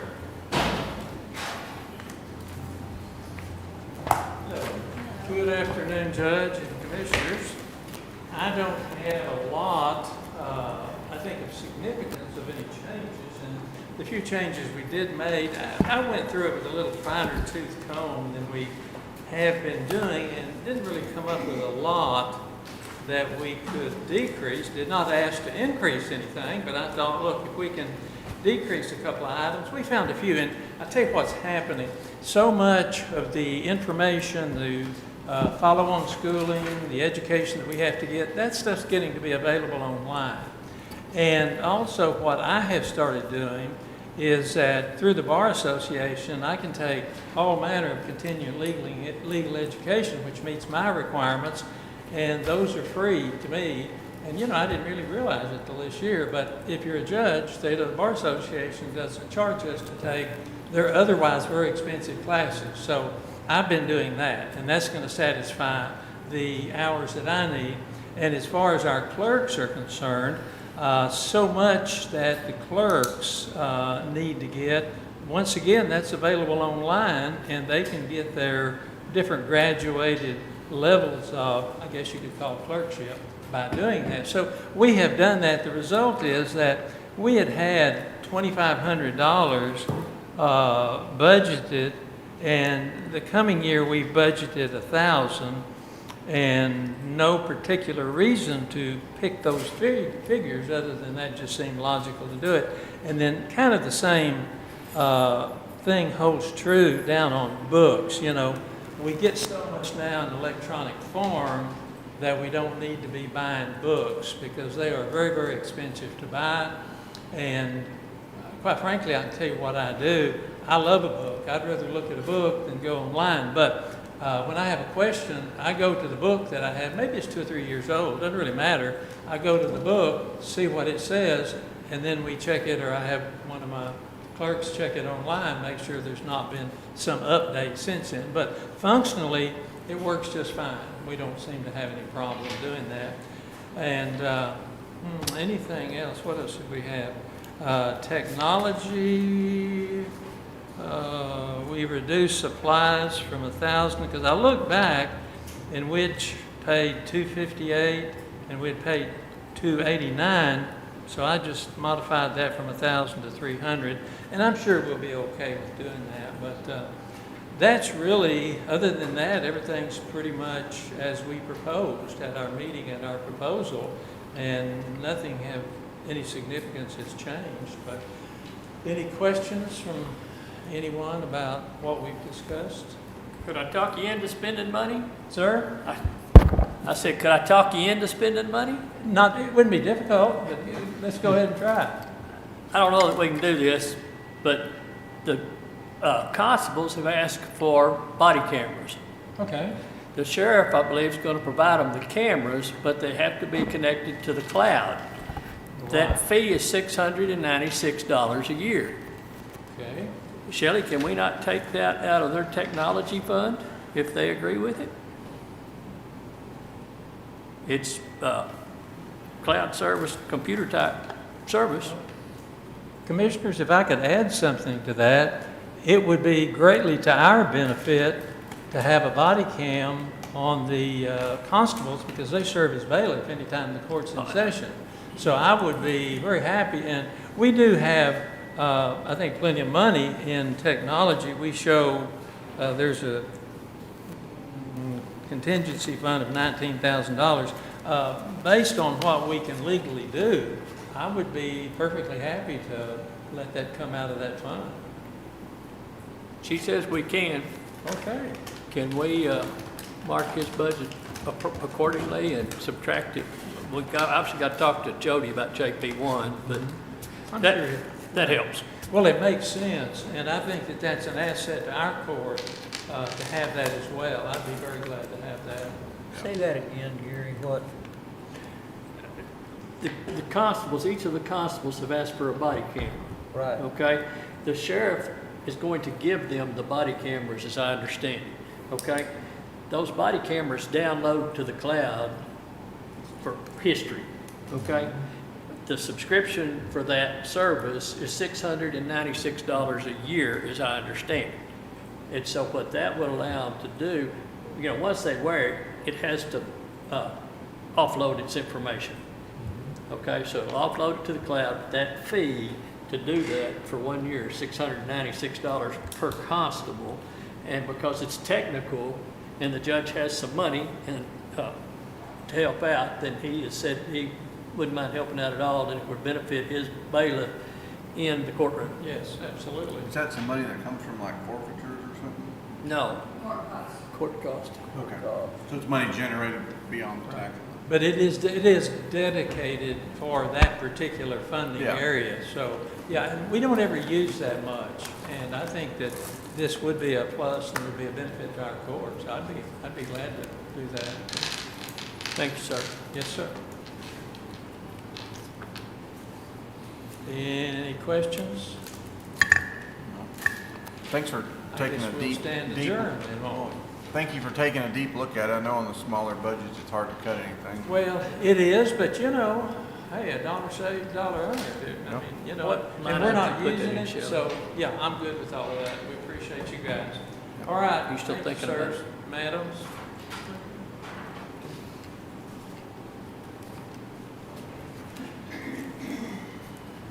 Constable 1. Good afternoon. Howdy. It seems like we got that one issue taken care of here. I don't know what Jody's gonna say, but anyway, I bet he supports it. probably. The other thing on that is, since we're talking about that, if we can go ahead and try to clear up this deal about the LC funds, that would save the county some money. I'll go ahead and pass out what I've got printed up. I'll discuss it later, discuss it now. Doesn't matter to me. Is Leosi 427? Is Leosi 427? I'm trying to get it. Fund 37. Huh? Fund 37, huh? Okay, well, what is, okay, I'm sorry, what is, 27 conference on. okay, but it's 37,551 for 27. That's the, right, okay, that's the LEOC money. Yeah. Then there's $3,000 currently budgeted in that. Yeah, okay. And where does the LEOC come from? From the state. I put in $400 for reserve training, but the comptroller said I can use this money for training. And so if we can get that taken care of, I don't need that money for training in reserve. So that can be scratched.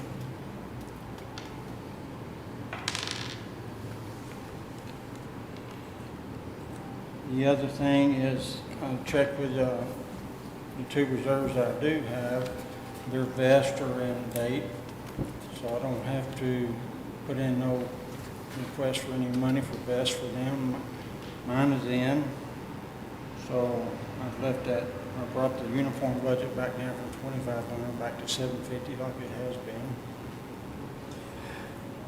Mark, do you think, based on your previous years, even if gas doubled, I'm sorry, I said, I'm looking at fuel, do you think even if gas doubled in price, that you would need $3,500?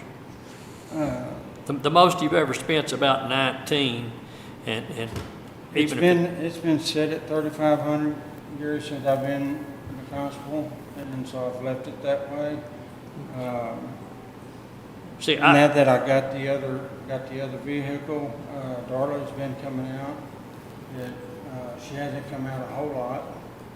I've used it also some, so I know it's going to increase some. I guess I should have come a little bit better prepared and had a difference, how much difference it has made adding that other vehicle.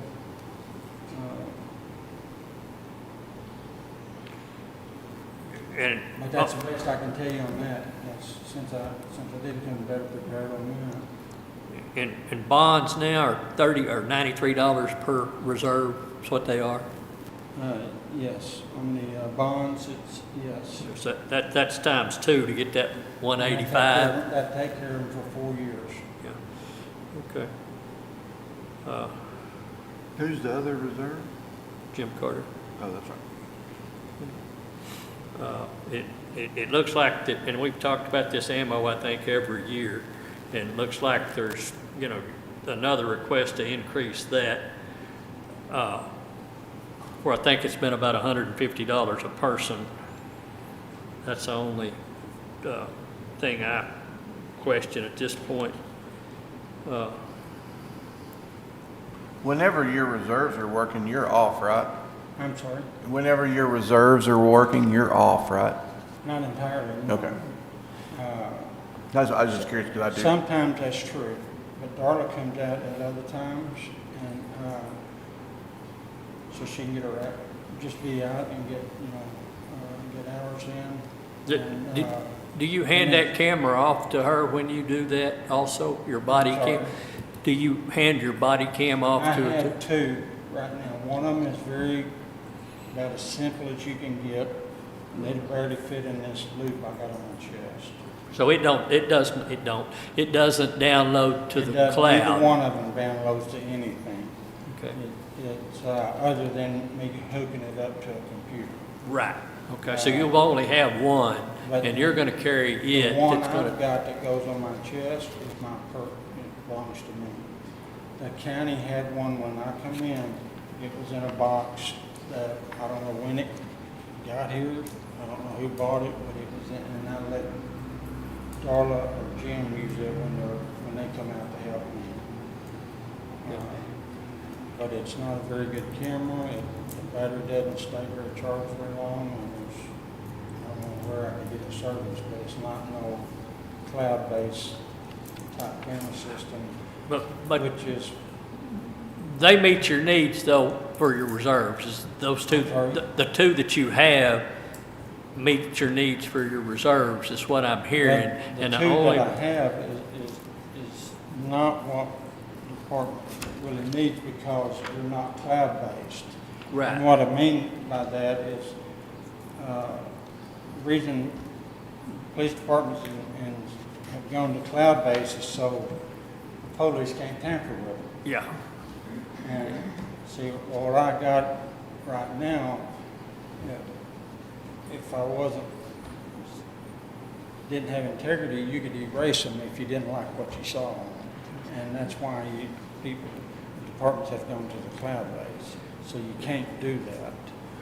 And that's why I'm trying to get some more cameras for the department. And I think I can maybe get more from Ray, but obviously, I save everything that we record.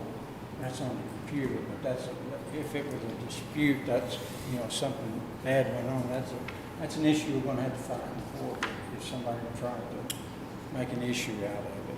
What did you do? Did you erase anything? That's gonna have to that's something we're gonna have to fight with if somebody brings it up. Yeah. Okay. Like I said,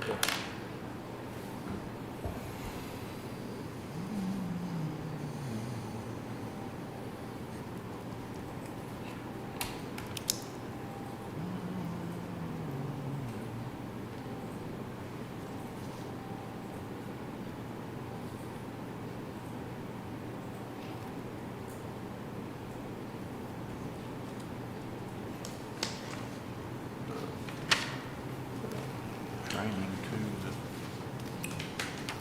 300 and 3,000 year-to-date It training. sounds like you probably got the camera system figured out, or leave this with the judge, just in case y'all vote no. That's another option I was looking at before Ray brought that issue up with me. if the judge votes no on what, Mark? What is it? Here's, before me and Ray got together about SO camera, Uh-huh. this is one that I was looking at to upgrade what we have. And so, what now when the judges don't, we've got one judge. Yeah, hey, yeah. Jody, that was going to be my proposal. But the only thing that Judge Johnson agreed to was that one for his constable. Right. Okay. And I know you said y'all was going to talk to Jody about Yeah. it. Well, and you may And see Jody and I before will we mention do. it to him. Yeah. And, but I would just leave it up here, that was what I was gonna, right up here, Adams, look at it. I just wanted to bring that, give that to y'all while I had it, just in case everything fell through, y'all would still have that information. So right now, the changes I think that we've made is the $696 will come off if Judge Yes. Henry agrees to that. Yes, sir. Okay? If it's okay to use the Leosi money, I see this in the comptroller's office. I don't know whether It is, sir. I don't know whether he's the authority or not, but it's my understanding if we can use the Leosi money, you don't need the 400 in the I reserve will training. Need it, no. Okay. Might back the fuel up just a little bit. Yeah, I think so.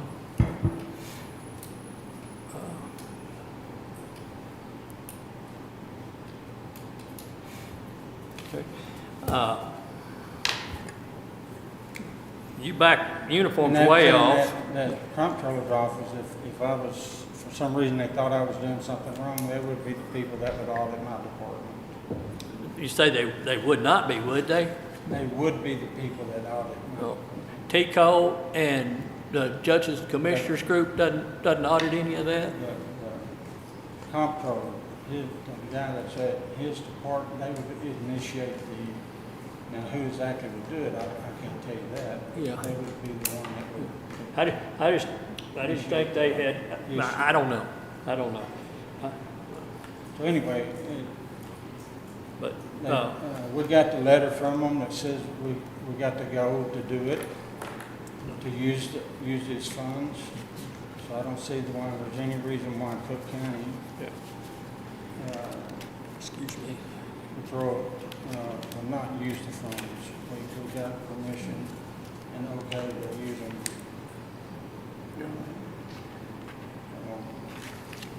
You didn't put any money in your association dues, it's usually $70. Yes, We need to put that in I there. think it's gone up a little higher than that, but I'm not, I didn't put it in there, but I think it's $90 now. I'm sorry, I did miss that. And Not confirm that one. yeah, yeah, and like I said, I'd like for us not to change that ammo money right now. Like I said, that's $150 per person. That should seem like ammo it's gone down a little bit, but it's certainly more available than it has been in recent Well, years. it averages, that price here just averages, depending on what kind of ammo it is, about six boxes a year for each person. Yeah. And I use 2 of it during qualifications, Yeah. and that leaves 4 boxes for the rest of the year. Yeah, I yeah, don't think it's excessive. yeah. Yeah. That's what I'd like to have a little bit more, but I think it's pretty bare bones, but you know, Yeah. that's my opinion. But 6 times a year is a lot of shooting for an officer. No, it's not. Well, I'd like to shoot 6 times a year. Right. You know, it's somebody else's expense, but, you know, we can't do it. And I don't think that most departments are letting their guys shoot or providing ammo for 6 times a year. Right. And I know those that, you know, they're providing their ammo for the regulars to qualify, but if they want to qualify with anything other than that duty weapon, they're making them pay for their own ammo. Right. So, And none of them bring a shotgun or rifle, so it's all. just handgun. It's all handgun ammo, so. Well, and I was looking I at, do more than that. I figured, qualified with more guns than that, but I provide some of my own ammo too. Yeah. I do that. I mean, I know you're a gun enthusiast and you carry different handguns throughout the year. And I think the department ought to pay for one of them, but not all of them, Right. you know. So, I'd leave that at $450, and if it were me. So,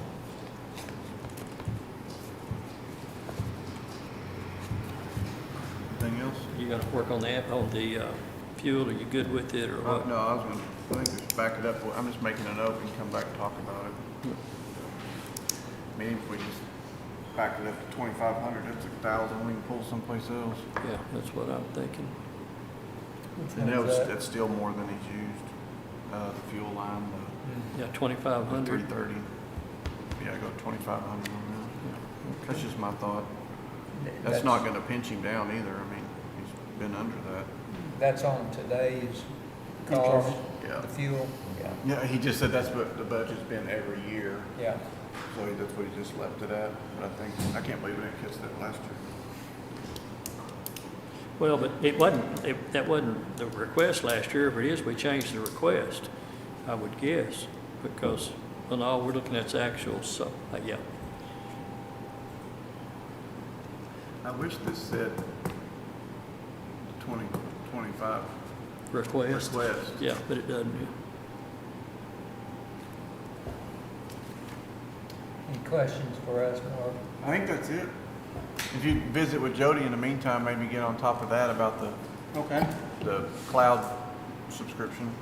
That'll nip What- that in the bud. What fund was that exactly? Huh? What fund was that in? His technology fund. Technology fund for sport? Stuff he buys computers and cameras and stuff, that's what it's about, because this is gonna fall under basically computers or cloud-based stuff. Yeah, it's a fee that they receive. It's not a tax line item. Good. And it can't be used for anything else other than technical stuff. Okay.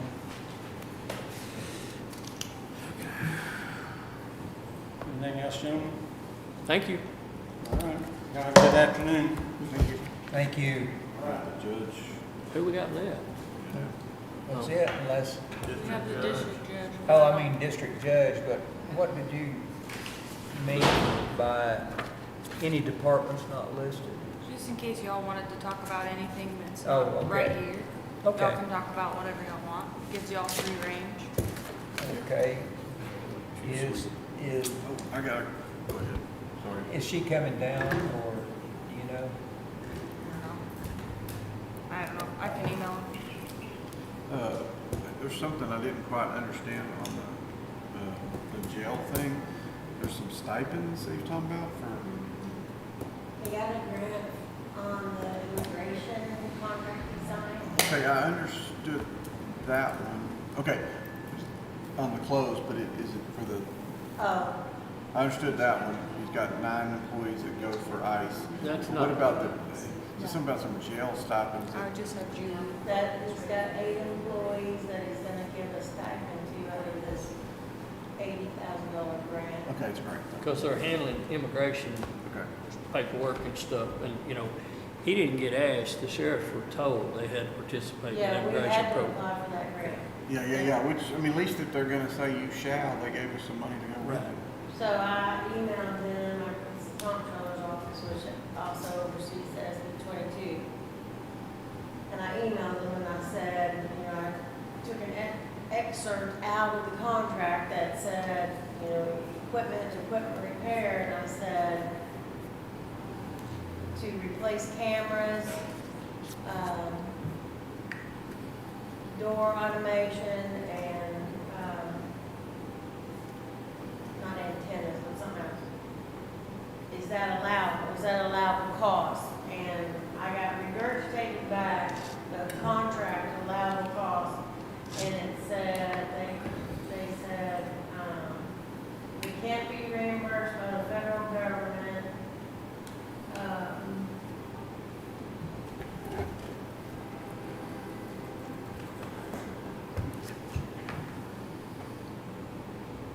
Intercoms.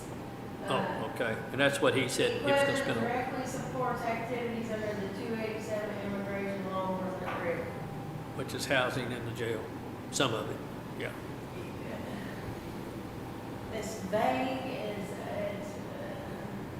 We heard a whole lot today to have to go back and reassess. I'm almost finished with this, summary. One thing that I need to tell y'all is there's over $1 million requested for hot funds, and we have $700,000 in money. And then we don't know what our revenues are yet. Well, hot funds is hot. I know, but I'm talking about, we don't know what our revenues are. For the And, rest of the budget? and we've seen $1 million plus today probably in request over last year, Just today. just today. Yeah. And we really haven't made one discouraging or disparaging comment to anybody, other than Mark 13, but yeah. I've got some notes. I've taken some notes, but you hate to have to go back. Yeah, well, you know, like one thing while we're waiting. She's coming, She's coming, okay. You know, like one thing, I agree with the not replacing, waiting till we get behind the curve on the AC units on the jail. Absolutely. Totally understand that logic. Those are out of permanent improvement. Yeah, not, yeah, they're not, that's what I was saying. We shouldn't show them in his budget because it looks like he's inflated his budget. Those are, I mean, Rick has those, but those are out of permanent improvement. Yeah. Fund Okay. 35. But how do we, well, how do we fund that? Out of permanent improvement. I understand, but where do we? Penny and a half of the Okay, M&O tax okay, rate. Okay. That's what I thought. That's our It- construction savings account. It's always popping that no matter, okay. Okay, well then that's a moot point, but what I was gonna say is, if it was affecting the general fund, I mean, we should maybe look at not doing as many, but No, just it's look, not. look at some service work. Well, like I said, he's got so many, he doesn't. Oh, I agree, I totally understand the logic, but you know, I'm thinking, you So- know, places so- we can Don't look. fix it. Yeah, Did he talk about, well, Rick did, I don't know if he's trying to talk about changing all of the AC controls? And that might be a Rick thing, I'm not I don't think that the sheriff discussed anything about the controls. But we heard a whole lot today, guys, a whole I lot. thought the sheriff's vehicle asked was good, was low, but Slow, I thought it was low, but at the same time, I mean, they're so expensive, you know. But, I mean, he's right now, the ambulances, that's a whole different story. Those things are, Well, this is under the sheriff's office. Replace the outdated HVAC control system, $234,500. that's out of the maintenance budget. Yeah, Yeah, that's just. but it's listed under the sheriff's office. yeah. Is So that, I put that in Fund 35, which permanent? permanent. Afternoon. Good afternoon. Right on. How about the big dogs? How are y'all? We're good. Holly, you didn't bring your machine to take this. Now, these ladies are here for a reason. Are y'all ready for me? Ma'am, yes, Judge. I'm gonna lead with the good news. This is Holly. I don't know if any of y'all have met Holly. Holly's wonderful. Yes. Holly Oakley, my new court reporter extraordinaire. She's wonderful. Because of Holly, if you'll look Where? at the visiting court reporter line, I have slashed it by $7,500, and probably it can be slashed by even more. Yay, Holly. Has not even taken a day since she's been here, and we haven't had any visiting court reporters, and she does court reporting in real time, which is, I've never had a court reporter that has done that before, which means as they're talking, she's typing and I'm reading, which is very nice because, you know, if I can't hear, which, you know, the acoustics in the courtroom aren't the best, I can read it. And it's very nice. So I had to leave with Holly. And then Glennis is here because can you really look her in the face and cut out her job? Is that a trick question? Anyway, I'm sorry. I know I took that out of order. Y'all probably have a way you want me to start. Is this here just, y'all move this so nobody can see Shelley? Yeah. But you gotta smile for the camera. Oh. Okay. You want to just go down the list? Okay. The main thing is, y'all want to ask me questions? No, go ahead. I'll How ask my does this question. work? I'll ask my question later.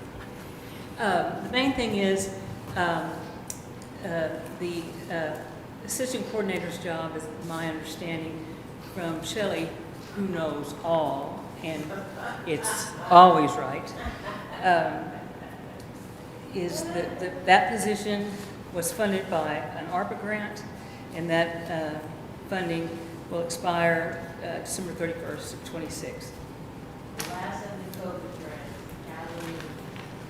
But I will tell you that, first of all, Glennis does a fantastic job. And I will tell you that now, more than ever, we have to have 2 coordinators in that office. Not only has the legislature increased exponentially the jobs that have somehow got assigned to the coordinators, the jobs required to be done with the new requirements. They've instituted, the district judges now have to set bond conditions, the indictment bond conditions, and they have to be monitored.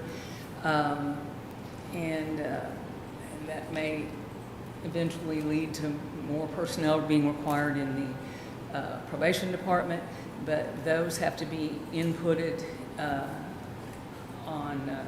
into the system, and that's being done by the coordinators, and there's all kinds of requirements that go along with that, and unfortunately that has fallen to the coordinators to do. But as you all know,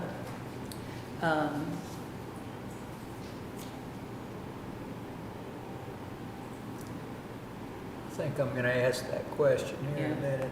The district attorney continues to file recusals in the criminal cases against me. And that has resulted in increasing, it has made it very difficult for a lot of offices. Not only me, but my coordinators and my staff and the district clerk's office and the probation department. It requires my coordinators to coordinate the schedule of multiple judges. For instance, well, it has made the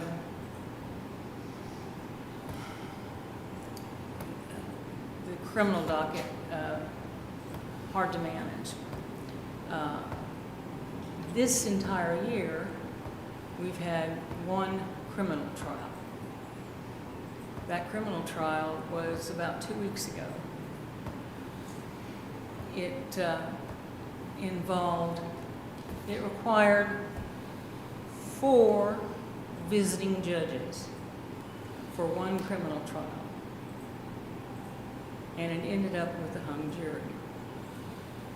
It was a murder case. Obviously, I was recused. First judge assigned, Judge Brotherton, he has been assigned, had been assigned to the Attorney General Paxson divorce, so he had to get off the case. He had other cases he had to tend to, so he couldn't, and when it came down to the trial, he couldn't do it. And so they were able to find, the other judge that they were able to assign was Judge Gallagher, who just finished trying the capital murder case in Decatur, where the little girl was killed by the UPS or FedEx driver. But he couldn't be available on the day the jury was picked, but he could be available the rest of the trial.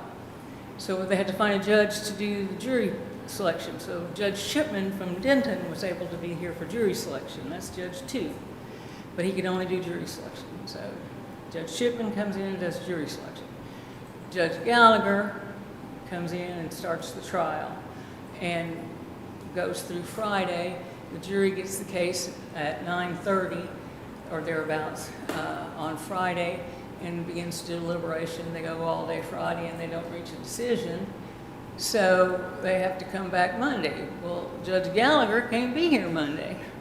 So Judge Gabriel has to come in Monday and finish the deliberations, and she stays here, I think all day, wasn't she here? All day, Monday, until the jury says, we're dead. Well, they were hung up, deadlocked, they couldn't reach a decision.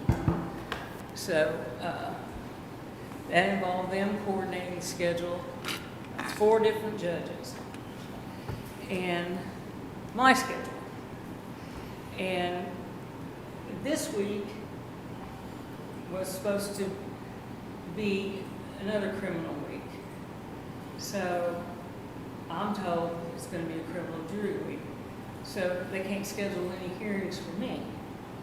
So nothing went. I don't know why.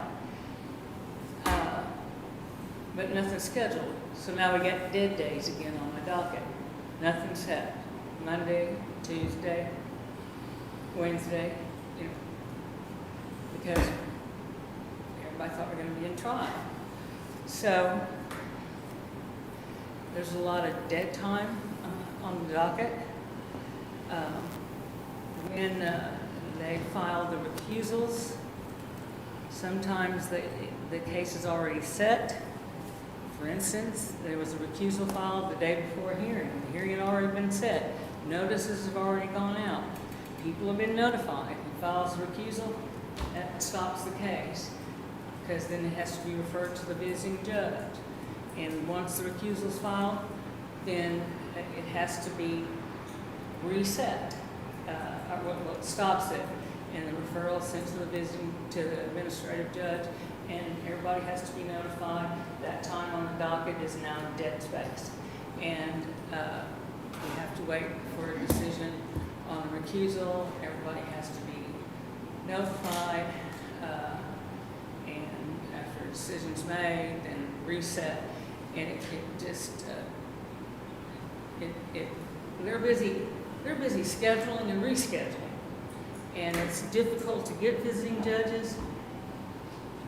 If I were hearing the criminal cases, I'm here every day. I can do pleas every day. Now we can only get visiting judges. We have criminal plea dockets maybe two or three at the most. 2 or 3 days a month. So we do pleas, and people can plead if they want to get out of jail only 2 or 3 times a month. So if they reach a plea bargain agreement, they may have to wait weeks or a week or two to plead. So they're staying down in jail. So that's a cost too. But it's a Judge, when, back when, I asked the question, I said, when these recusals came up, I asked the question at that time. I said, well, now, isn't this going to cost us a lot of money? And I was, not by you, but I was told by other sources, oh, no, it's not going to cost any money.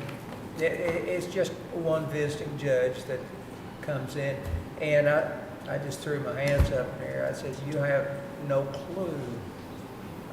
Speaking of the other side, let's put it that way, okay?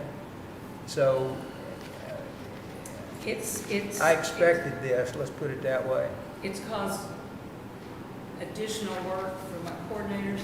Exactly. I don't know if you've heard from the district clerk, it's caused additional work for them. We've summoned criminal juries, 1 or 2 or not, that are not used. Well, and we do pay per diem and travel for these visiting judges, and we haven't got our what do we call that? Our administrative judicial region. We haven't got our bill from them yet, have we, Shelley? No. And I anticipate that our use of visiting judges is going to factor heavily into that. Well, it was just the gift that just keeps on giving. Yes, There's no doubt. yes. And at that time, all they could foresee was one visiting judge that had to come out from Lake Kiowa, and that was going to be no, that's not going to work at all, And then that same individual comes in and wants $3,000 for this, and $3,000 for other things, and one thing and another. So I'm sorry, I just threw my hands up once again. So, to the judge's budget, which I just relocated somewhere. I think I went down on, you have any other questions? I went down on professional liability. I can tell you my conference went down a lot because COVID, nobody went anywhere. And because the last several years it's been low because COVID, and I think that y'all know that the last year I was dealing with several issues, and I didn't go to any conferences at all last year, but I do intend to, and I have this year. I do intend to go because there are so many changes they've made to the duties and requirements of district judges. Now we have to start keeping our time, and we have different rules for summary judgments and the new requirements on pre-indictment bond conditions. There are a lot of the legislature has taken a lot of interest in the judiciary the last legislative session, so there are a lot of new requirements. So historically, I had budgeted 5,000, but in the last several years, I've not spent that. But I do anticipate that I will need significantly more than $750. I think I've already spent that this year. Judge, I had one more question too. Of the 400 cases, how many have been resolved? How many are still out there that need to be 400. cases that were recusals? Oh, that number was overly exaggerated Okay. because those were not true criminal cases. Well, I don't care if it was 10 cases. That's. No, he continues to file them Okay. every time we have a grand jury. He automatically files Okay. on every single case that is indicted.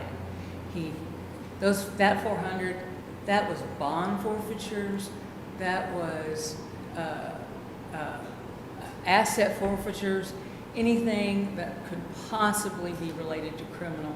Those weren't, and some of those were cases that had already been dismissed.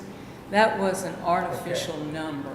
But there's probably still cases this year that have not been Yes, because resolved. for last month's grand jury, he filed motions to recuse. There you Every go. time a case is filed, he files, the one that he filed the day before, which is too late, I have pointed that out and objected,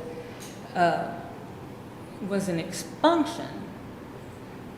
Well, I'm maybe on the case, so I can't talk about it, but it was a class C misdemeanor. It wasn't even an expunction in their court. But he filed a motion to recuse me on it. He filed a motion to dismiss a criminal case, and along with the motion to he just wanted a judge to sign a dismissal. And he filed a motion to recuse me from signing a dismissal. So there's, like I said, it keeps on giving. So there's going to be more expenses out of this budget right here that we're planning here, for sure. Yeah. And when you got up there just a minute ago, I was going to ask if between you and Shelley and your staff, is there any way to just get some kind of wild idea what all of that BS has cost this county? Is there any way of just,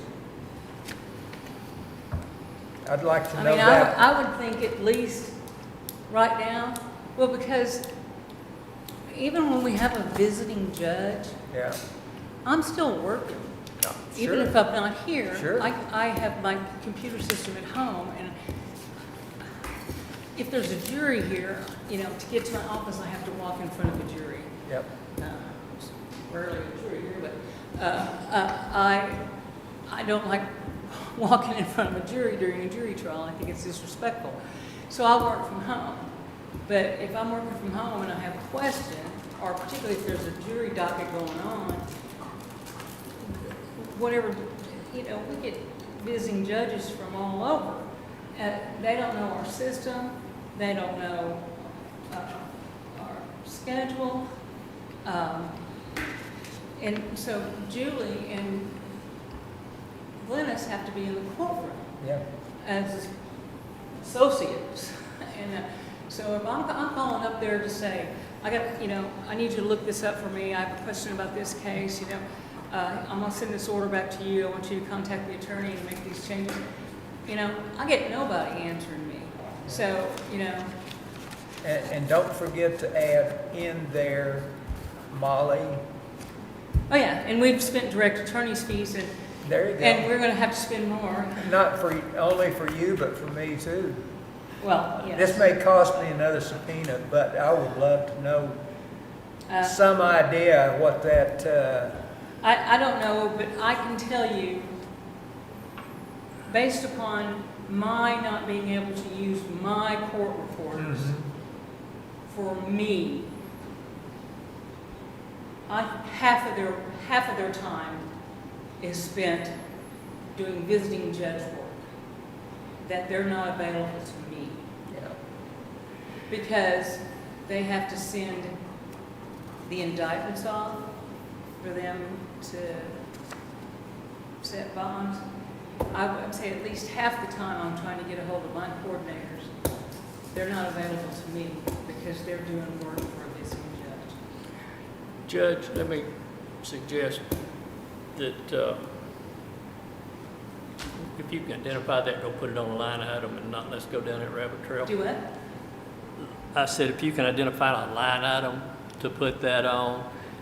It's you don't have to give us that It's number. You don't- Glennis's salary. Yeah. That's why we need two, because to justify keeping two coordinators. Okay, so that's where you want to put the salary under the assistant. Yes. Okay, and we're going to, okay. Yeah. Because her funding goes away in December. Yeah, let's focus on the positions. Okay. And I know in the past that we said that we're not going to replace stipends. In this case, this wasn't a stipend, this was a position funded by a grant. Okay? So what's really happening here is the judge is asking us to fund an employee out of general fund. From January of 1st, 2027 to September 30th, 2027. It's 60,000. Shelley gave me this number because she knows I cannot do math. I'm sorry, It's January? It's January 1st, 2027 through Okay. September 30th, 2027. Okay. It's 60,234. Is that Okay. right? Shelley, I might not even 60,000. have written it down right. Yeah, because the grant goes to December 31st. Okay, because that was funded on a grant, did we set that salary at that, or? That's because the grant's paying for through December, so that's the remainder for the rest of the fiscal year. For her to Okay. keep the same salary that she was Okay. paid under the grant. And, That's with the bennies. okay. So it's about a $40,000. Yeah. That's with Okay. bennies. I'm sorry, Judge, I got you sidetracked there. Go ahead. Yeah. So I'm just trying to keep us focused on this budget and, Understand? uh, And I think everything else So- is, Well, I'd like to know for this budget here before we do some other departments' budgets, okay? I can't go down that trail. Yeah, but I understand. can. I understand.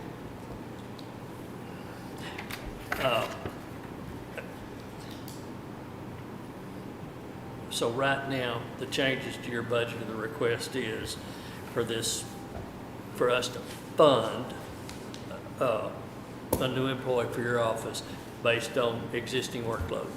Yeah, it's in, I guess the amount would be the 60,000, Shelley? Yes.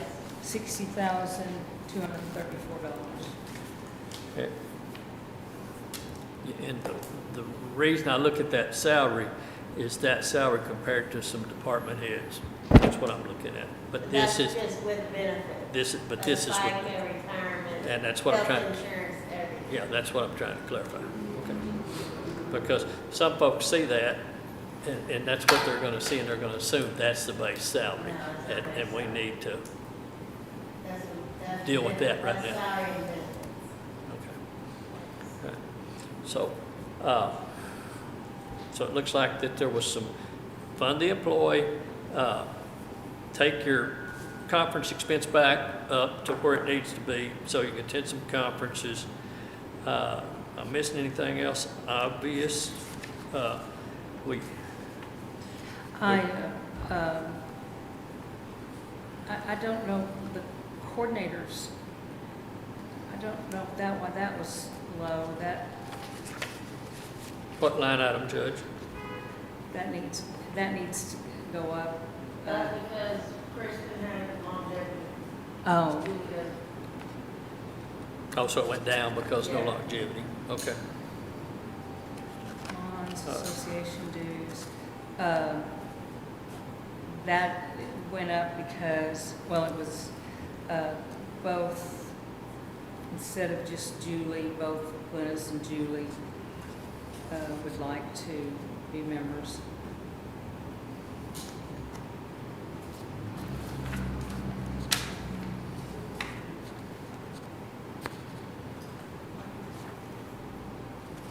And, There's two different conference lines there. Well, I see, yeah. I see conference education, conference court reporter, then conference. oh, that's court coordinator, and then On the next page, we've got $1,500 in another conference line. that's court reporter. Okay. Where do we pay the visiting judges from? It came Or out. is that state pay? visiting judges, Under 406. we only pay their mileage and their, meals. 406 vote. Next page. Okay, so the, And that comes out of. See right here. That comes out of the jury department. Here's visiting, No, well, that's that's the visiting court reporter, yeah. reporters. That comes out of the jury department. okay, You don't have that. okay. But we don't pay we don't pay the visiting judges' salary. No. No. That comes out of that administrative judicial line that she says we don't have our amount yet. But it's typically per diem that we pay, right? Expenses to and from, it's not paying the salary. That's correct. Y'all are not at 435, 402. In the past, it's at 3,000 or so dollars. Yeah, that's a We history. haven't gotten our letter yet. Okay. We pay a percentage, Do, and I'm sure it'll go up. Yeah. you think the additional expenses for the salaries will be factored into the overall budget for this region? Yes, I'm sure it'll go up. So it'll be reflected in that? I'm Yeah. asking. But see, now we're talking numbers where we can tie it to Yeah. and why, and not, I don't know when we normally get that, but that's where it'll be reflected if it's. Maybe not, well, it'll have to come out before the state budget starts, so it'll probably be in July, first of August, when we'll look back to see what then we'll pay last year. And I heard you say we've had one trial this year? Yes. so what we That is will, correct, right? so what we're waiting on is a number to put in 402. Yes.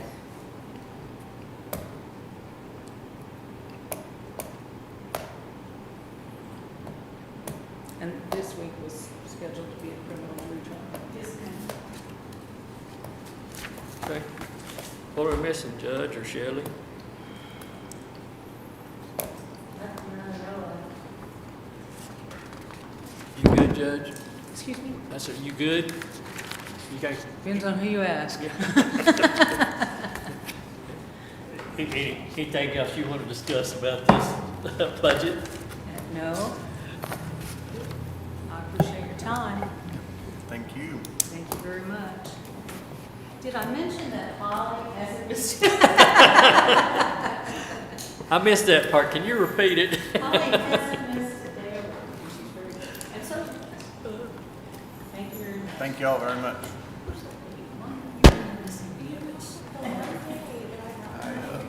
I'd rather not discuss anything else. I need to go. Somebody waiting on me. No, you're right. I'm just saying I can't do any more discussing today. That's what it always is. Need a motion We to all- adjourn? Get them all done? Yep, Christian, are we off? we do. We're not off. We still have another item, Oh, we do? technically, Judge. but y'all gotta take no action. Who, Judge? Make a motion to adjourn? No, y'all have one more. Number three. One more what? Read it. I What? don't have it. Read it. I did, it wasn't on here. What? It is. Oh, it's other departments or some such and such, it wasn't Number here? 3. Number 3? You got the agenda. Y'all are gonna take no action, but I put it on there in case you What? wanted to Y'all talk wanna about see it. it? Here, pass this down. Where's Elizabeth? We're behind. Behind you, be careful what you say. Where is that? That's Dana Elizabeth. Well, What's she's it a about? no-show. One of the judges. He has one. I thought it was on this. Do you have one? Do what? Is that on every day? Oh. Yes, I put it at the oh, end every day We'll be so able that to y'all worry can about it talk tomorrow. about it. Yeah, we'll do it tomorrow. Yeah, I got a place I need to be. Jason has to. But what we gotta do is be sure we get it handled before Elizabeth goes on vacation. I make the motion to adjourn. Second. You haven't done number 3. No action. What is it? Health insurance. Read it. Oh, man. How did you miss If that? it's not on this agenda, Yes, Yes, it on is. this one, Just Yes. pass one down. oh, I'm not, here's what No, I'm no gonna action. That's not an It's agenda. Go by the agenda. It's on every agenda, right? Yes, There's no up action? until Wednesday. No. That's what we're waiting for. That's all we're waiting No for. action. No Thank action. you. Golly. Now, is it no action or is it table so it comes back the next day? It's already on there, that's why I asked. It's already on. On every day. Quick, 4. Y'all just make Seconded it it. so complicated. I already hear it, he said it. Oh, you said And I it? seconded it. All right. Who said it? I didn't. Adam. Who said it? Adam did. Okay, and you seconded? Nope. All in favor? Aye. All right, thank you. Oh, that's gracious. I make a motion, we abuse HR for the next week. Yeah. You're Now, not allowed she was to a go on no-show. I thought she was gone this whole week. I already